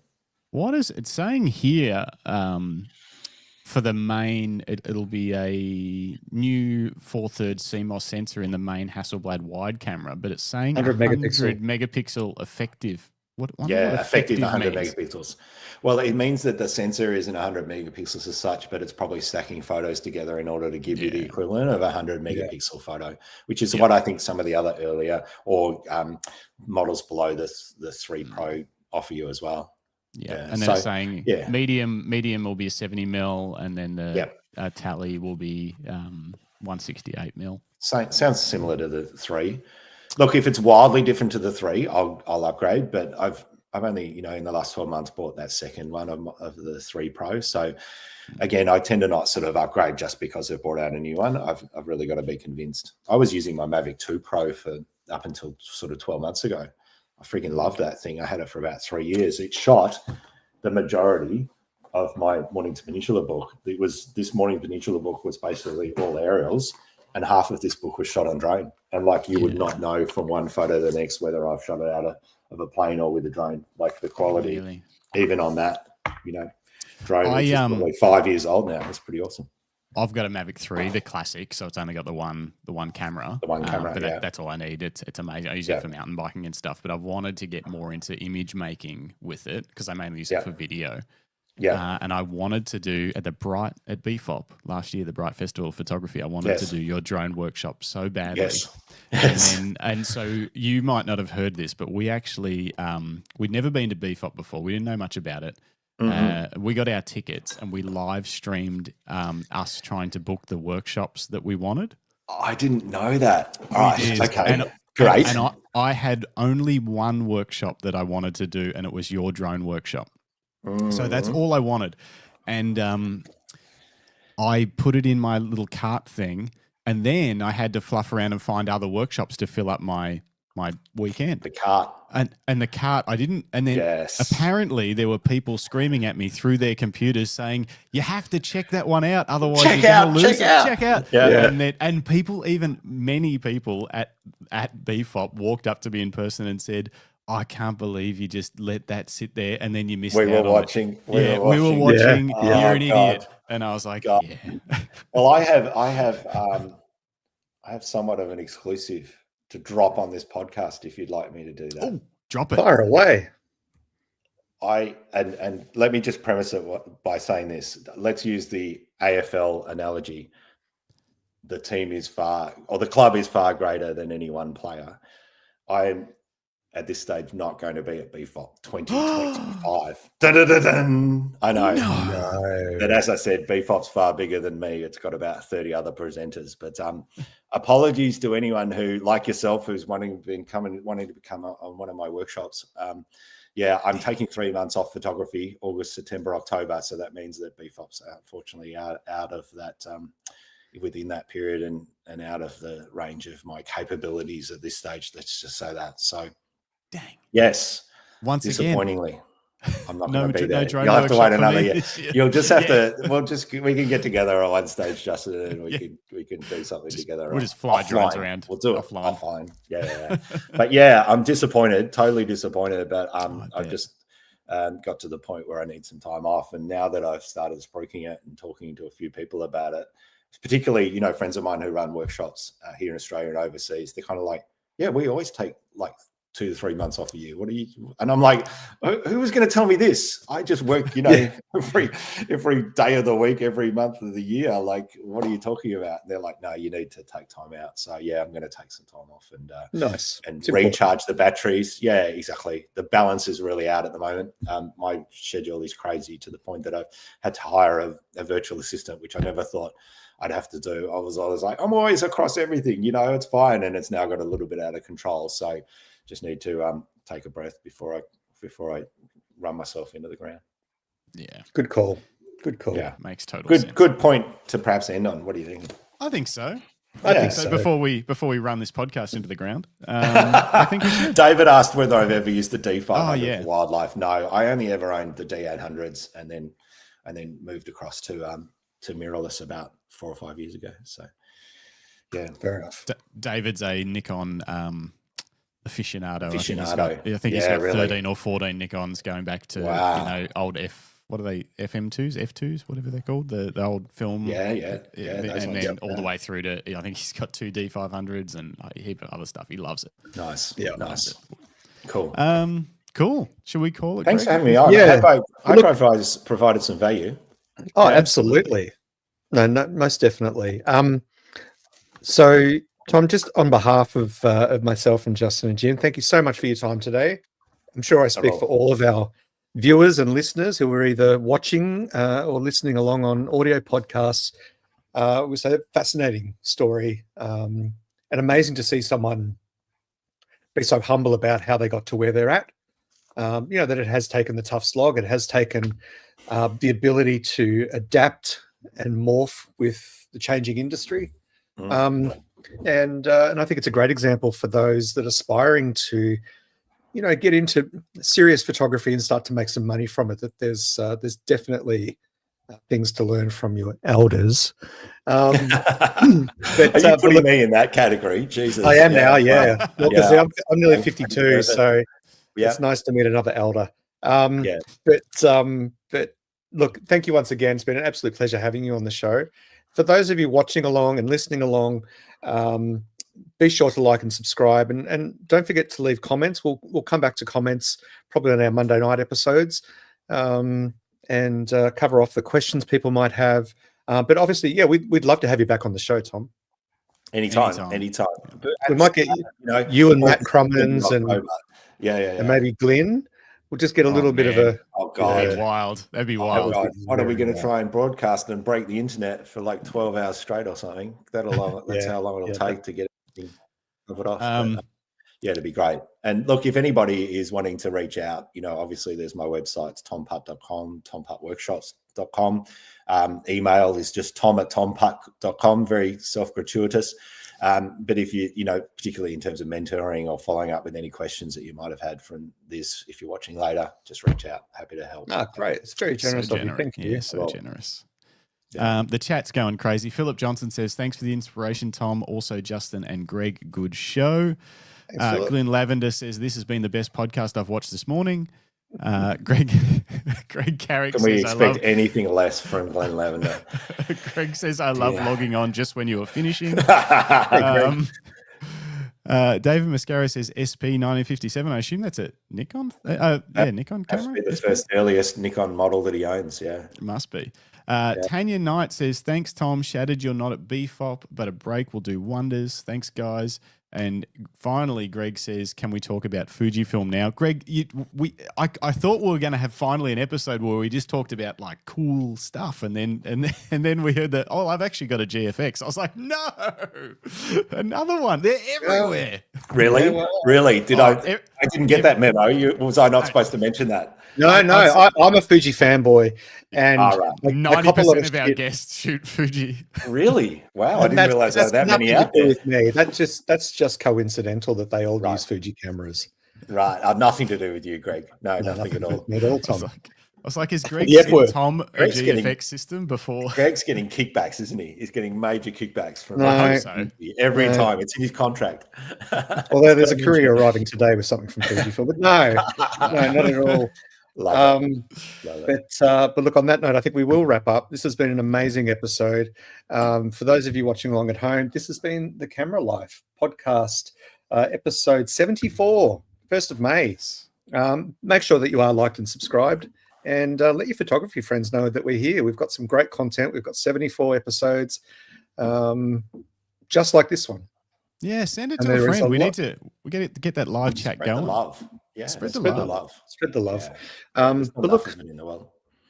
Thanks again, Tom. We'll have you back for sure, because I feel like we only covered about 2 years of your actual life. So we'll definitely get you back. I've got so much to share. It makes me feel it's wonderful. Really look, I think the more that we can share, yeah. Look, the more that we can share, the more that other people grow. Which is why we do what we do here on the Camera Life podcast. So thank you for being a part of that. On that note, I'm going to say farewell. We're going to play out some music, and we'll see you Monday night. Bruce is joining us. Bruce Moyle. Bruce, the legend. Monday night. So we're going to do a Monday night interview because Bruce couldn't make it for hugely talented guy. Yeah, I'm very excited.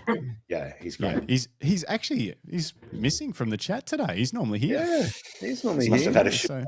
He's trying to make $1 like most of us. Probably, maybe. Yeah. Some people have day jobs. I know. Speaking of which, I've now got 20 minutes to pack my gear. Yeah, so we better go. All right, guys. Let's roll the credits. Thanks for having me. Thanks, everybody. Cheers. See you guys.